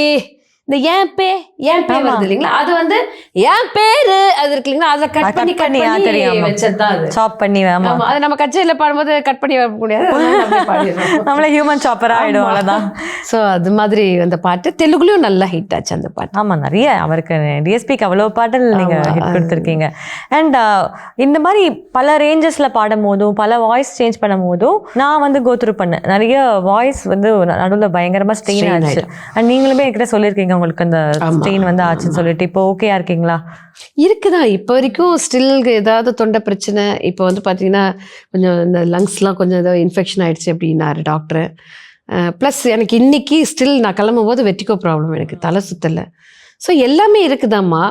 பட் அதெல்லாம் தாண்டி அந்த கேமரா முன்னாடியோ இல்லை மைக்கை பிடிக்கும் போது நமக்கு அதெல்லாம் வந்து மறந்துடும். அதெல்லாம் வீட்டுக்கு போகும்போது மறுபடியும் ஐயோ வீட்டுக்கு வந்துட்டு தலை சுத்துது அப்படி ஆகிடும். இப்போ போய் படுத்துக்கலாம். ஆமாம், அவ்வளோதான். ஸோ என்னோடய ஃபேமிலியும் அதுக்கு கொஞ்சம் எனக்கு வந்து பயங்கரமாக சப்போர்ட் பண்ணதுனால தான் நம்மளால் வந்து அடுத்தடுத்து நம்ம நகர்ந்து போக முடியுது. கண்டிப்பாக. அண்ட் நீங்கள் சொன்னீங்க நீங்கள் ஒரு வைந்தாங்குள்ளி அப்படின்னு எனக்கு தெரியும். அந்த கதை சொல்கிறேன். நம்ம குவைத் போனோமா? குவைத் தான். ஸோ போயிட்டு அன்னைக்கு ஃபர்ஸ்ட் டைம் பட மாட்டேன் நான். ஃபர்ஸ்ட் டைம் எனக்கு ஒரு ப்ராப்ளம் இருக்குது, தனியாக தான் படுக்கணும் எனக்கு. ஓகே. ஆமாம். அண்ட் ஆனால் பெரிய வந்து அவங்கள மாற்றிடுவேன். நான் அங்கே 2 ரூம் இருந்துச்சு, பெரிய ஹால் இருந்தது, கிச்சன் இருந்தது, அவ்வளோ பெரிய இடம் இருந்தோடனே என் ரூமில் தான் வந்து படுக்கணும்னு மேம் சொல்லிட்டாங்க. நான் வந்து யோசிச்சுட்டே இருந்தேன், ஐயோ என்னால் இப்போ ஃபோன் பேச முடியாது, ஃபர்ஸ்ட் டைமாக அப்போ தான் மீட் பண்ணுறோம், நான் எப்படி சொல்கிறது வேற எனக்கு தெரியல, ரொம்ப தயக்கமாக. சார் நீங்கள் இருங்க, நான் ஃபோன்லாம் பேசிட்டு நான் இதெல்லாம் பார்த்துட்டு வரேன் அப்படின்னு சொல்லி அவங்கள அது வரைக்கும் முடிச்சுட்டு இருப்பேன் நான். எனக்கு அது என்னன்னு தெரியலம்மா, சின்ன வயசில் என்ன ஏதாவது பாதிச்சுதான் தெரியல. நான் வந்து பகலெல்லாம் தனியாக இருப்பேன். இருட்டு பயமா என்னன்னு தெரியல எனக்கு. பேய் பயம்ன்றது அப்போ இருந்தது. இப்போ அதெல்லாம் தாண்டி வந்துட்டேன் நான். பட்டு எவ்வளவோ முயற்சி செஞ்சு பார்க்குறேன். இப்போ வரைக்கும் என்னால் வந்து நைட்டில் தனியாக படுக்குமா. அப்படி யாருமே இல்லைன்னு வச்சுக்கோங்களேன், என்ன பண்ணுவேன்னா டிவி போட்டுருவேன், லைட்டெல்லாம் போட்டுருவேன், ஸ்க்ரீன் திறந்து வச்சுருவேன். எனக்கு வந்து மக்கள் என் பக்கத்தில் இருக்காங்க அந்த தைரியம் இருக்கணும் எனக்கு. ஸ்க்ரீன் திறந்தாச்சு பேய் உள்ள விடுறீங்க ஆக்சுவலி. அது வந்து ஸ்க்ரீன் திறந்தால் அந்த வண்டிலாம் போகலாம், பரவாயில்ல நம்மளை சுற்றி மக்கள்லாம் இருக்கா. அது எதனாலனே தெரியல, அப்படி ஒரு பயம் எனக்கு. நீங்கள் இல்லை, அந்த இடத்துல ஒரு ஆணாக இருந்தாலும் நான் என்ன பண்ணுவேன், பையன் கூட வந்து கொஞ்சம் படுத்துக்குப்பா. என் கூட தம்பி முகேஷ் அவர்கள் வந்து தங்கியிருக்காரு. அப்பா மாணிக்க விநாயகம் அப்பா வந்து எப்பயுமே எங்கள் வீட்டில் எங்கள் ஹஸ்பண்டே சொல்லி அனுப்பார், அப்பா அவங்க வந்து நைட்டில் தனியாக படுக்க பயப்படுவாங்கப்பா, நீங்கள் கொஞ்சம் தனியாக இருங்கப்பான்னு. அதனால் அவரோட நான் வெளிநாடுகள் நிறைய அவரோட நான் ட்ராவல் பண்ணும்போதெல்லாம் நாங்கள் 2 பேருமே அப்போ கதையாக பேசுவோம். நாங்கள் 2 பேருமே நிறைய கதை வந்து அவர் வந்த கதை. ஏன்னா அவர் வந்து ரொம்ப பெரிய பாரம்பரியமான ஒரு குடும்பத்துலேருந்து வந்தவர். அவங்க அப்பா வந்து வழுவூர் ராமையா பிள்ளை. அவரோட ஸ்டைல்லே பரதநாட்டியம் இருக்குது. ஸோ யாரெல்லாம் அவங்க வீட்டுக்கு வருவாங்க, யாரோடலாம் இவர் போயிருக்காரு, யாரெல்லாம் இவர் பார்த்துருக்காரு, அந்த நடிகை இந்த நடிகை எல்லா கதையும் சொல்லுவார். அவங்க குடும்பத்தில் நான் ஒரு மூத்த மகளாகவே ஆயிட்டேன். ஸோ அம்மா வந்து என் கூட அப்பா வராரு அப்படின்னா அவங்க ரொம்ப தைரியமாக இருப்பாங்கப்பா, நீ போறியாம்மா, சரிம்மா அவரை நீ பார்த்துப்பம்மா அப்படின்னு. அப்புறம் ரொம்ப அதுக்கப்புறம் அவரை திட்டுவேன் நான், இந்த நகைலாம் அவ்வளோ போட்டு வராதிங்க, அவங்கள நான் பார்த்துட்டே இருக்க முடியாது, ஏதாவது ஒன்று எடுத்துகிட்டு போயிட்டா கூட யாராவது எடுத்துகிட்டு போயிட்டா கூட பிரச்சனையாகிடும், கொஞ்சம் வீட்டில் வச்சுட்டு வாங்க, சும்மா ஒரு மோதிரம் போட்டுட்டு வாங்க, ஒரு செயினை போட்டுட்டு வாங்க போதும் அப்படின்னு சொல்லி அதுக்கப்புறமா அவர், ஏன்னா கொஞ்சம் வயதானவரும் கூட, ஒரு வாட்டி அவரோட இதே மாதிரி தான் பஹ்ரைன் போகும்போது திடீர்னு அவர் உடம்பு சரியில்லாமல் ஆயிடுச்சு. அவர் பத்திரமா நான் வீட்டுக்கு கூப்பிட்டு வந்து விடுற வரைக்கும் எனக்கு ஒரு டென்ஷன் இருந்தது. ஸோ அந்த மாதிரி என்னோட நிறைய ட்ராவல் பண்ணவங்களுக்கு தெரியும் நான் எவ்வளோ பயந்தாங்கொல்லி அப்படின்ட்டு. ஸோ கூச்சமே பட மாட்டேன், வாங்க என் கூட. இப்போ ப்ரிப்பேர் ஆகிட்டு அடுத்த வாட்டி நம்ம போனால் ஓகே. அவ்வளோதான். ஒரு வாட்டி எதுக்கு ரம்யா இருந்தாலும் நினைக்கிறேன். திரும்ப கொலம்போ போகும்போது நம்மலாம். ஆமாம், ரம்யா வந்து அவளுக்கும் கொஞ்சம் அந்த பிரச்சனை இருக்குது, தனியாக படுக்க. நீங்கள் 2 பேர் படுத்துக்கோங்க. ஆமாம், நானும் அவ்வளோ ஒரு ரூம் ஷேர் பண்ணிக்கிட்டோம். ஸோ ரூம்மேட் ஆகிடுவோம் நம்ம எல்லாரும். அது நல்லா இருக்கும். அது இப்போ வந்து ஒரு ஹாப்பியாக எல்லாரும் உட்காந்து பேசி. ஆமாம், நம்ம அந்த மாதிரி. அதனாலேயே நான் எல்லாரோட கொஞ்சம் க்ளோஸ் ஆகிடுவேன். ஆமா எனக்கு அப்பதான் தெரியும் நீங்க ரொம்ப யதார்த்தமான ஒரு பர்சன். ஆக்சுவலி இது சொல்லணும் வச்சுக்கோங்க, உங்க முன்னாடி கால் மேல கால் போட்டு உட்காந்துட்டு இருக்கேன், பட் அது எனக்கு பழக்கம். ஓகேவா? ஆனால் நிறைய சிங்கர் சொல்லுவாங்க மேம்க்கு பிடிக்காது பண்ணாதீங்க அப்படின்னு சொல்லுவாங்க. இல்லை அது வந்து நாங்கள் வந்த ஒரு ட்ராவல் இருக்கு இல்லைம்மா. ஸோ அது மேடைன்றது வந்து அதுதான் நம்மளுக்கு சாப்பாடு போடுது. ஸோ இப்போ நம்ம கோவிலில் போயிட்டு நான் இப்படி தான் இருப்பேன் நம்ம சொல்ல முடியாது இல்லைங்களா. ஸோ மேடைன்றது நம்ம கீழே நிறைய பேர் உட்காந்துருக்காங்க, நம்ம பார்க்குறாங்க, அவங்களுக்கு நம்ம மரியாதை கொடுக்கணும் அப்படின்ற ஒரு விஷயம்தான். கால் மேலே கால் போடுறதுனால அது மரியாதை இல்லைன்றது கிடையாது. சரி, அது உங்களோட கம்ஃபர்டபுள். நாங்கள் வந்த விதம் அப்படின்றதுனால நீங்கள் எந்த சிங்கரோனா அப்போ இருக்க சிங்கர்ஸ் எடுத்துக்கோங்க, எஸ்பிபி அங்கிள் ஆகட்டும், சித்ராமா ஆகட்டும், சுசீலாமா ஆகட்டும், அவங்க எல்லாமே அந்த மாதிரி மேடையில் வந்து கால் மேலே கால் போட்டு உட்கார மாட்டேன். ஸோ அவங்கள நாங்கள்லாம் பார்த்து வந்ததுனால அந்த விஷயத்தை நாங்கள் கடைபிடிக்கிறோம். ஸோ அதுதானே கண்டி அது வந்து ஒரு மரியாதை இல்லாத தனம்னு நம்ம சொல்ல முடியாது. அது அவங்களோட கம்ஃபர்டபுள். எனக்கு அது பழக்கம் இல்லை. ஸோ அவ்வளோதான். But end of the day you're a fun person. ஆமாம், ரொம்ப ஃபன். நீங்கள் மேக்ஸிமம் ட்ராவல் நிறைய பண்ணியிருக்கீங்க. நீங்கள் மேக்ஸிமம் பண்ண ஃபன்னா என்ன மாதிரி இருக்கும்? தேவியோட போனது நான் ஃபஸ்ட் டைம் நான் வந்து யூஎஸ் வந்து ஃபஸ்ட் டைமில் நான் நிறைய முறை யூஎஸ் போயிருக்கேன். அதுக்கு முன்னாடி தேவியோட நான் போனது வந்து என் குடும்பத்தாரை விட்டுட்டு, ஏன்னா எப்போயுமே நான் எங்கள் ஹஸ்பண்டோட தான் போவேன் ரொம்ப லாங், அந்த 1 month ட்ராவல் அப்படின்றதுலாம். நான் வந்து தேவி அவரோட ஃபஸ்ட் டைம் யூஎஸ்க்கு வந்து தனியாக போகிறேன், ஃபேமிலிலாம் விட்டுட்டு மாதிரி போகிறேன். அப்போது பயங்கர ஜாலியாக அந்த லாஸ்ட் டே நம்ம எல்லாம் கிளம்புவோம் இல்லைங்களா, யூஎஸ் டூர் முடிஞ்சிருச்சு. கரெக்டாக கிளம்புற அன்றைக்கி தேவியோட பர்த்டே. அன்றைக்கி வந்து கேக் கட்டிங் 12 o'clock. என்னை யாருமே அப்படி பார்த்துருக்க மாட்டாங்க. சரியான குத்து டான்ஸ் ஆடுறேன். நான் தான் அங்கே பயங்கரமாக ஆடினேன். ஸோ அந்த மாதிரி ஃபன்னாக என்னை யாருமே பார்த்துருக்க மாட்டாங்க. சரி இருக்கே நமக்குள்ள, அது எந்த இடத்துல நம்ம அது காட்டணுமோ அதுதான். எல்லா இடத்துலையும் போய் நான் இப்படி இல்லை நான் அப்படிலாம் இல்லை. அந்த இடத்துல பயங்கரமாக குத்து டான்ஸ் போட்டேன், பயங்கரமாக டான்ஸ் ஆடினேன். அப்போ எல்லாருமே கேட்டேன், நீங்கள் இப்படி ஒரு டான்ஸ் ஆடுவீங்களா அப்படின்னு எல்லாருமே ரொம்ப ஆச்சரியமாக பார்த்தாங்க என்ன. அது ஒரு ஃபன்னு. அப்புறம் நான் வந்து ஒரு ட்ராவல் எஸ்பிபி அங்கிளோட எஸ்தாஸ் அங்கிளோட ஒரு ட்ராவல் எனக்கு ஒரு இருந்தது. நாங்கள் ஒரு ட்ரிப்பு போகும்போது அந்த ட்ராவல் எப்படின்னா இவங்க ரெண்டு பேரும் ஃபேமிலியோட, அதாவது ஆன்ட்டி அவங்க 2 பேரோட வராங்க. எங்கள் கூட நான் வேனில் போகிறதுக்கு எனக்கு இடம் இல்லைன்னு சொல்லிட்டு என்னை வந்து இவங்களோட அனுப்பிட்டாங்க. அந்த ட்ரிப் இருக்கு இல்லைங்களா, அந்த ஒரு ஜேர்னி இருக்குல்ல, அது பயங்கரமான ஒரு ஜாலியான ஒரு ஜேர்னியாக இருந்தது. எனக்கு ஜாலியாக இருந்தது. எனக்கு ரொம்ப ரொம்ப ரொம்ப அது மறக்க முடியாது. ஏன்னா 2 பெரிய லெஜண்ட், 2 சிகரங்கள் அவங்க 2 பேர். அவங்களோட நான் ட்ராவல் பண்ணுறேன் ஒரு சிங்கராக அப்படிங்கும்போது ரொம்ப ஜாலியாக இருந்தது. எனக்கு ரொம்ப ஆச்சரியமாக இருந்தது. அவங்களோட தான் நம்ம போகிறோம். அவங்க 2 பேர் பேசிட்டு வந்தது, காமெடி பண்ணிட்டு வந்தது, மிமிக்ரி பண்ணிட்டு வந்தது, அதெல்லாம் சேர்ந்து நானும் சிரித்து அவங்களோட, ஏன்னா அவங்கள பார்த்தா நம்மளாம் அப்படி பயந்து அப்படி இருப்போம் இல்லைங்களா. அவங்களுக்கு நம்ம கொடுக்குற மரியாதைன்றதை தாண்டி பயம் இல்லை, அது அவங்களுக்கு நம்ம கொடுக்குற மரியாதை. பட் அவங்களோட சேர்ந்து நானும் பயங்கரமாக ஜாலியாக சிரித்து ஃபன் பண்ணி ஏஸ்தாஸ் அங்கிள் தலைப்பாலாம் எடுத்து கட்டிட்டு அவர் வந்து நிறைய பேரை வந்து மிமிக்ரி பண்ணுறாரு. இந்த மியூசிக் டைரக்டர் எப்படி சொல்லி கொடுப்பாரு, டி ராஜேந்தர் சார்கிட்ட போய் பாடினது அதெல்லாம் வந்து ஒரு மிமிக்ரி மாதிரி பண்ணி. ஸோ பயங்கர ஃபன்னாக இருந்தது. அது நிறைய ஏன்னா ஆயிரக்கணக்கான நிகழ்ச்சிகள் நம்ம போயிருக்கோம். அப்போல்லாம் நாங்கள் லைட் மியூசிக் போகும்போது பஸ்ஸில் தானே போவோம், வேன் தாண்டி. அதுக்கப்புறமா ஒரு கிரேடு வந்து மஹேந்திரா வேன் வந்து அதுக்கப்புறமா ஒரு பஸ்ஸில் ட்ராவல் பண்ணுறோன்ற மாதிரி ஆச்சு. அப்போ பஸ்ஸில் எல்லாம் பார்த்தீங்கன்னா காலை நிகழ்ச்சி முடிச்சுட்டு மத்தியானமே கிளம்பிடுவோம் இல்லைங்களா. பஸ்ஸில் எல்லோரும் சேர்ந்து ஜாலியாக பாட்டு பாடிட்டு டான்ஸ் ஆடிட்டு. ஸோ அந்த நாட்கள்லாம் வந்து ரொம்ப அற்புதமான. நம்ம இப்போல்லாம் அது கிடைக்க எல்லாம் தனித்தனியாக வரும். என்னதான் நம்மளுக்கு வந்து வசதி வாய்ப்புகள் வந்தது, காரில் போகிறோம், அதெல்லாம் போகிறனால எனக்கு அந்த கூட மாதிரி குரூப்பாக பஸ்ஸில் போகிறது அதெல்லாம் ரொம்ப, எல்லாரும் ஒரே இடத்துல இறங்கி நம்ம கையேந்தி பவனில் சாப்பிட்றது இதெல்லாம் ரொம்ப பிடிக்கும் எனக்கு. சூப்பர். இன்னும் நிறைய இந்த மாதிரி ஃபன் தொடரட்டும். இப்போவும் அப்படி எனக்கு வாய்ப்பு கிடைச்சதுன்னா அவங்களோட பஸ். ஏன்னா நம்ம ட்ராவல் பண்ணும்போது நான் வந்து கூப்பிட்டேன் கசினோ போகலாம் அப்படின்னு கூப்பிட்டேன். நீங்கள் எதுக்குமே நோ சொல்லலாம். அவன் வந்துட்டு ஜாலி. எனக்கு அது பெரிய அனுபவம். ஆக்சுவலாக நான் அந்த கசினோ போனது, நம்ம ஆடினது, நம்மளுக்கு என்னன்னா நம்ம தோத்துறக்கூடாது. நம்பர் சொல்லுங்க, சீக்கிரம் நம்பர் சொல்லுங்க போடுவோம் அப்படின்னு சொல்லிட்டு. ஸோ அது ஒரு பெரிய அனுபவம் நம்ம கசினோ போனது. நம்ம வந்து ஏன்னா நான் அதெல்லாம் போனதே கிடையாது, அந்த வாய்ப்பு பெருசாக எனக்கு கிடைச்சதில்லை. அதுதான் சொல்கிறேன் இல்லைங்களா, அதெல்லாம் தப்புன்னு நான் சொல்ல முடியும். எல்லாத்தையுமே நம்ம கற்றுக்கினதுல தான் நமக்கு அதுலேருந்து ஒரு அனுபவம் வரும். ஸோ நம்ம போனது வந்து ஒரு ஃபன், ரொம்ப ஃபன்னாக. ஏன்னா நம்ம ஸ்ரீலங்கா டு ஜாஃப்னா வந்து மறுபடியும் ஸ்ரீலங்கா, மறுபடியும் அங்கே தங்கி நம்ம என்ஜாய் பண்ணது அதெல்லாம் மறக்க முடியாது. அஃப்கோர்ஸ். அண்ட் நிறைய பாடல் பாடியிருக்கீங்க. சில அண்டர் ரேட்டட்ஸ் அவங்களுக்கு ரொம்ப பிடிக்கும். ஆனால் இந்த பாடல்கள்லாம் பெருசாக ஆனால் எல்லாருக்கும் தெரியாது, தெரியும் மன்மதராஸ் அளவுக்கோ என் பேர் மீனா குமாரி அளவுக்கோ ஹிட் நிறைய இருக்குமா. அந்த மாதிரி சில பாடல்கள் அதை பத்தி சொல்லிட்டு பாடுங்கன்னா அந்த மாதிரி பாடல்கள்லாம் தெரியணும் வெளியில. இல்லை, நானே நிறைய பாடல்கள் வந்து நான் ரெக்கார்டிங்கில் பாடும்போது இது பயங்கரமாக ஹிட் ஆகிடும் அப்படின்னு நினைப்பேன். ஏன்னா அவ்வளோ நல்லா இருக்கும், அவ்வளோ சிரமப்பட்டு பாடியிருப்போம். ஆனால் மக்கள்கிட்ட அது பெருசாக போய் ரீச் ஆகவே ஆகாது, தெரியவே தெரியாது. நம்ம உழைச்சதுக்கான அந்த ஒரு பலனும் அதில் கிடைக்காம போயிடும். அப்போ தான் நினச்சிட்டேன், இது வந்து நம்ம கையில் கிடையாது, மக்கள் எது பிடிக்குதோ அதுதான் அப்படின்ற மாதிரி. அந்த மாதிரி நிறைய பாட்டு இருக்குது. இப்போ நம்ம எஸ்.ஏ. ராஜ்குமார் சாருக்கு வந்து நான் ரொம்ப சிரமப்பட்டு பாடினது ஒரே ஒரு ராத்திரிக்கு வச்சேன் கச்சேரி, ரொம்ப சிரமப்பட்டு பாடினது. பயங்கரமாக ரீச் ஆகணும்னு நினச்சேன், பட் ரீச் ஆகலை. இந்த மாதிரி நிறைய பாடல்கள் இருக்குது. நான் டிவோஷனலில் பாடின பாடல்கள் கூட அப்படி தான் சொல்லலாம். தெலுங்குல கூட நிறைய பாடல்கள் வந்து பார்த்திங்கன்னா நீங்கள் சொன்ன மாதிரி நமக்கு வந்து நான் கிட்டத்தட்ட 1000 பாட்டுக்கு மேலே பாடியிருக்கேன் அப்படின்னா 99.99 எல்லாமே இந்த மாதிரி ஒரு ஹை பிச்சு, ஒரு ஐட்டம் சாங்கு, ஒரு குத்துப்பாட்டுன்னு சொல்லுவாங்க இல்லையா, அந்த மாதிரி தான் நான் பாடியிருக்கேன் எல்லாமே.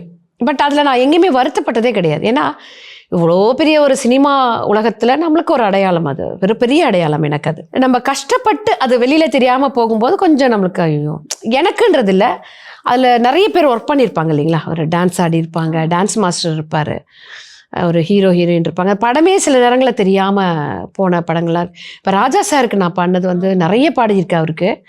அந்த பாடல்கள் எல்லாமே வெளியில் பாடுங்களேன் இன்னைக்கு நம்ம திரும்பி ட்ரெண்ட் பண்ணுவோம். அதை ராஜா சாருக்கு நான் ஃபர்ஸ்ட் பாடினது வந்து அது ஒரு கணக்காலம், தனுஷ் சார், பிரியாமணி அவங்கெல்லாம் நடிச்சது, பாலுமகேந்திரா சார் டைரக்ஷன். பட் அந்த பாட்டு பெருசாக தெரியவே இல்லை, அந்த படமும் அவ்வளோ ஆமாம் அந்த படமும் பெருசாக போகவே இல்லை. அது கொஞ்சம் ரொம்ப, ஏன்னா அப்போ நான் மன்மதராசா பாடி அப்போ தனுஷ் வந்து நல்ல ஒரு பீக்கில் இருந்த டைம், அது தெரியாமல் போச்சு. அதுக்கப்புறம் வந்து தெலுங்கு பாட்டு நிறைய பாடினேன் அவருக்கு.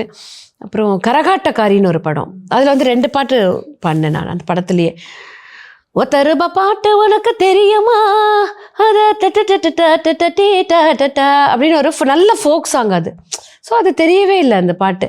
ஆனால் அந்த பாட்டை வந்து திண்டுக்கல் அங்கிங்கன்னு ஒரு ஆர்கெஸ்ட்ரா இருக்காங்க, அவங்க வந்து அந்த பாட்டை எடுத்து நீங்கள் பாடணும் அப்படின்னு சொல்லிட்டு அந்த நிகழ்ச்சிக்காக ப்ராக்டிஸ் பண்ணிவிட்டு நான் பாட்டு பாடினேன். ஸோ அந்த மாதிரி நிறைய பாடல்கள் வந்து கஷ்டப்பட்டு பாடியிருப்போம், தெரியாமல் போகும்போது கொஞ்சம் சின்ன வருத்தம் இருக்கும் எனக்கு அது. அண்ட் உங்களுக்கு ரொம்ப பிடிச்ச சிங்கர், நீங்கள் வந்து எல்லாரும் பிடிக்கும், டிப்ளமேட்டிக்கெல்லாம் சொல்லக்கூடாது, ஃபீமேல் மேல், நீங்கள் உங்களை ரொம்ப பிடிக்கும் அந்த மாதிரி எல்லாருமே எனக்கு ஆக்சுவலாக இல்லை நான் சொல்கிறேன் அப்புறமா எனக்கு யார் ரொம்ப பிடிக்கும்னு. எல்லாருமே எனக்கு பிடிக்கும். எல்லார்கிட்டேயுமே ஒரு ஸ்பெஷலான ஒரு குவாலிட்டி ஒன்று இருக்கும். இப்போ வினீதா கிட்ட ஒரு குவாலிட்டி, அவங்க அந்த சிங்கிங் ஸ்டைல் ஆகட்டும், அவங்க ட்ரெஸ்ஸிங் ஆகட்டும், ஸோ எல்லாருமே ஒரே மாதிரி இருந்துட்டா அப்புறம் அது ஒன்றும் இல்லையே. அதே மாதிரி மாத்தங்கி எனக்கு ரொம்ப பிடிக்கும். மாத்தங்கி வந்து எதனால் அப்படின்னா அவங்க வந்து நல்ல கர்நாடிக் இந்துஸ்தானி, அவங்க கர்நாடிக், இந்துஸ்தானிக், வெஸ்டர்ன் எல்லாமே வந்து அவங்க முறைப்படி கற்றுக்கிட்டவங்க. ஆனால் இந்த பாட்டுக்கும் அந்த பாட்டுக்கும் எங்கேயுமே அந்த டச் இருக்காது. அவங்க ரொம்ப அழகாக பாடுவாங்க. நான் அவங்களோட நிறைய கொஞ்சம் ட்ராவல் பண்ணியிருக்கேன் அந்த டைமில். அவங்கள பார்த்து நான் பிரமிச்சிருக்கேன், எப்படி இப்படி பாடுறாங்க, எப்படி எந்த ஸ்டைல் எடுத்தாலும் பாடுறாங்க அப்படின்னு சொல்லிட்டு. எனக்கு வெரி டேலண்டட், ரொம்ப டேலண்டான ஒரு சிங்கர் அவங்க. அவங்க வந்து பாருங்க, அவங்களுக்கு நிறைய வாய்ப்புகள் நிறைய பாடினாங்க, எல்லாருமே பாடினாங்க. அவங்க நிறைய பாட்டு அவங்களுக்கு ஹிட்ஸ் இருக்கு. அவங்கள நெக்ஸ்ட் இன்டர்வியூ பண்ணுவோம். ஆமா, கூப்பிடுங்க அவங்கள, எனக்கு ரொம்ப பிடிச்ச சிங்கர் அவங்க தான். அப்படி பாக்குறதுனாவும் பாடினாங்க, எக்ஸ் மச்சி வை மச்சி அவங்க தான் பாடினாங்க. அதே மாதிரி அந்த இவங்க ஷக்கீரா சாங், இந்த சாங் ஒண்ணு, அது என்ன பாட்டுமா, அந்த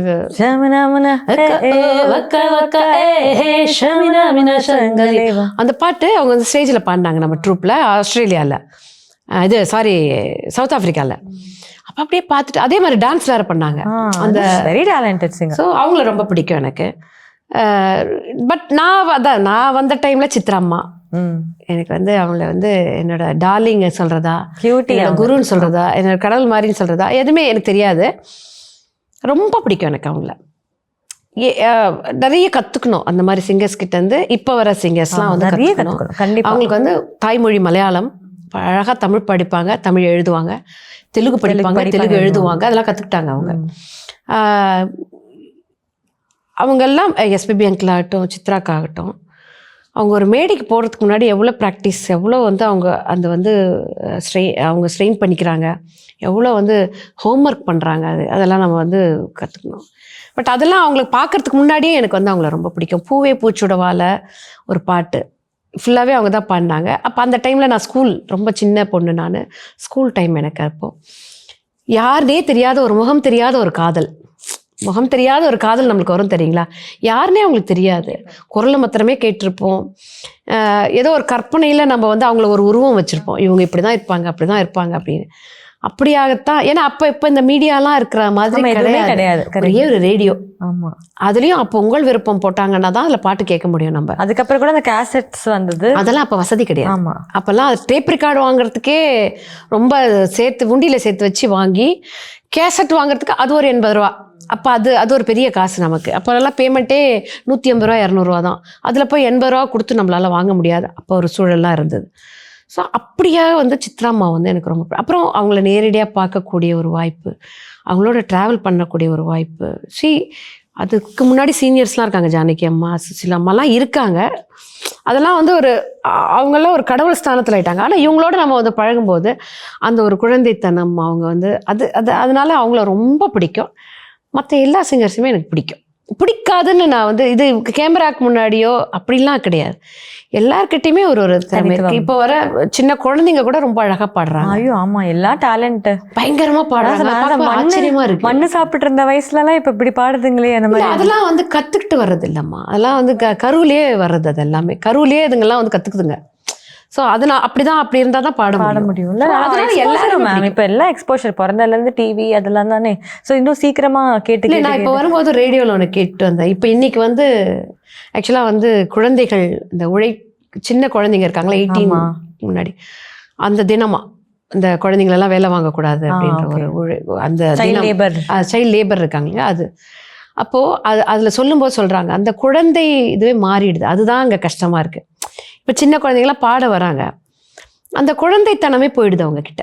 அதுதான் எனக்கு ரியாலிட்டி ஷோஸில் இருக்கிற ஒரே ப்ராப்ளம்.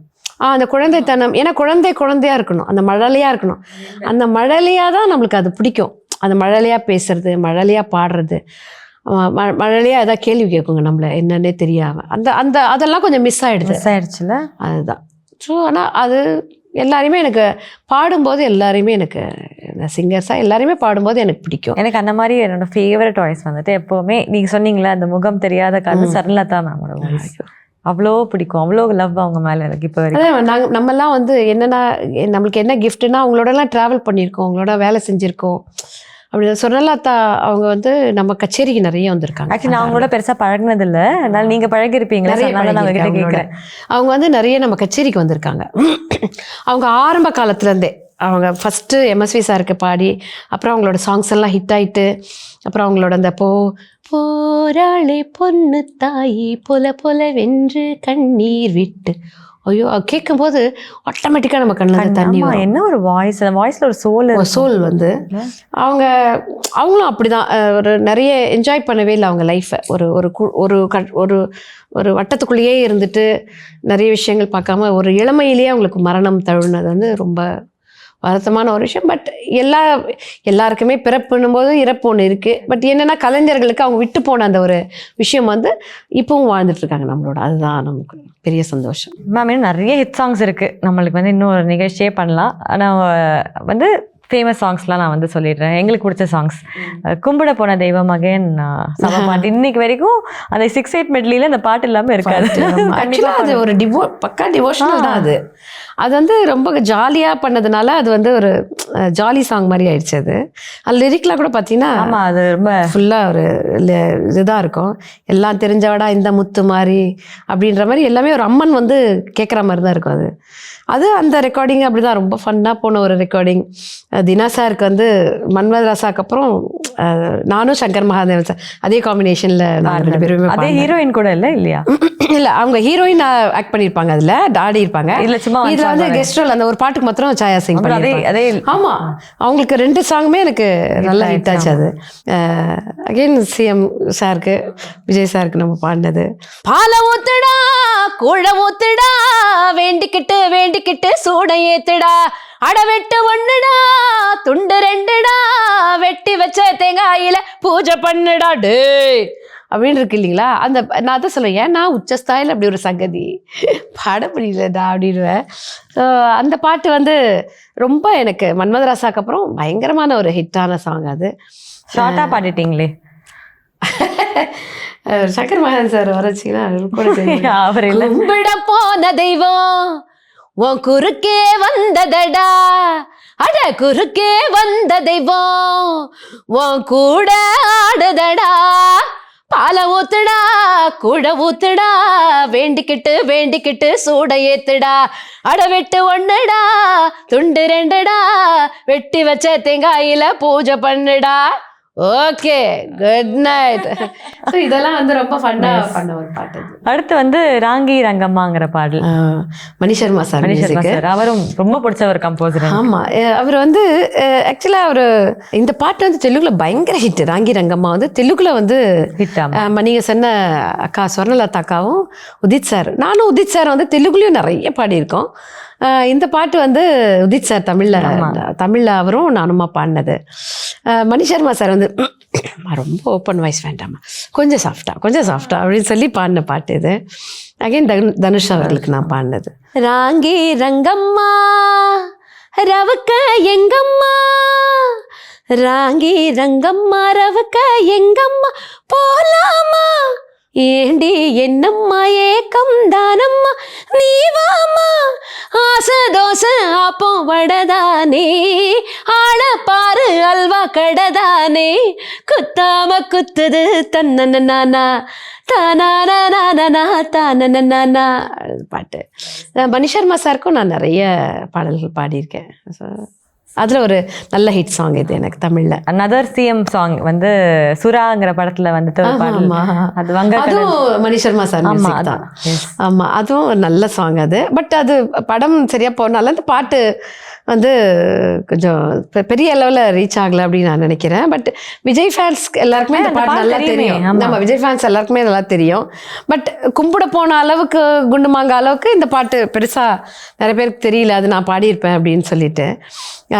அதில் வந்து ஆக்சுவலாக அந்த லிரிக் ஏற்ற மாதிரி இப்போ அவர் பாருங்கள், அவர் சிங்கம் பெத்த பிள்ளையா ஒரு நல்ல ஒரு கம்பீரமான ஒரு சிஎம் இதில் வந்து நிறைய பண்ணிகிட்ருக்காரு. ஸோ அவர் இன்னும் நிறைய பண்ணணும், அது பெண்களுக்காக சிறப்பாக நிறைய பண்ணிகிட்ருக்காரு.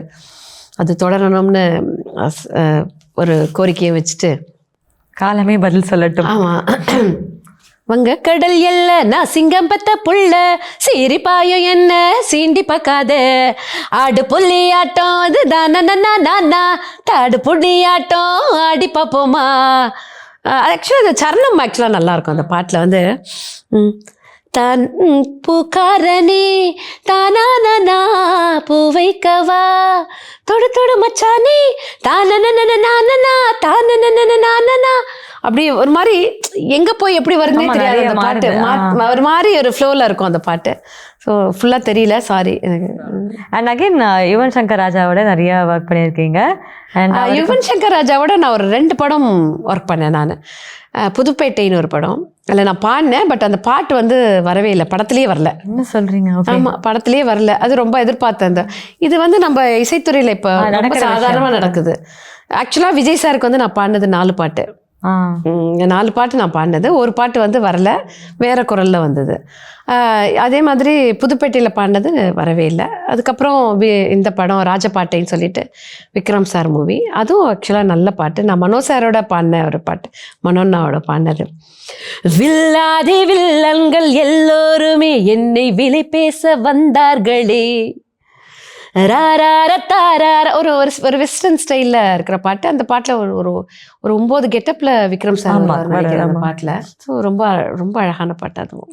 ஐ திங்க் நீங்கள் ரொம்ப பிளெஸ்டாக, நிறைய சாங்ஸ் பிளெஸ்டாக உங்களுக்கு வந்திருக்கு. அண்ட் அழகாக அந்த சாங்கை ஓன் பண்ணி அந்த உங்கள் வாய்ஸில் இருக்கிறனாலே நிறைய ஒரு இம்பேக்ட் இருந்திருக்கு எங்களுக்குலாம்.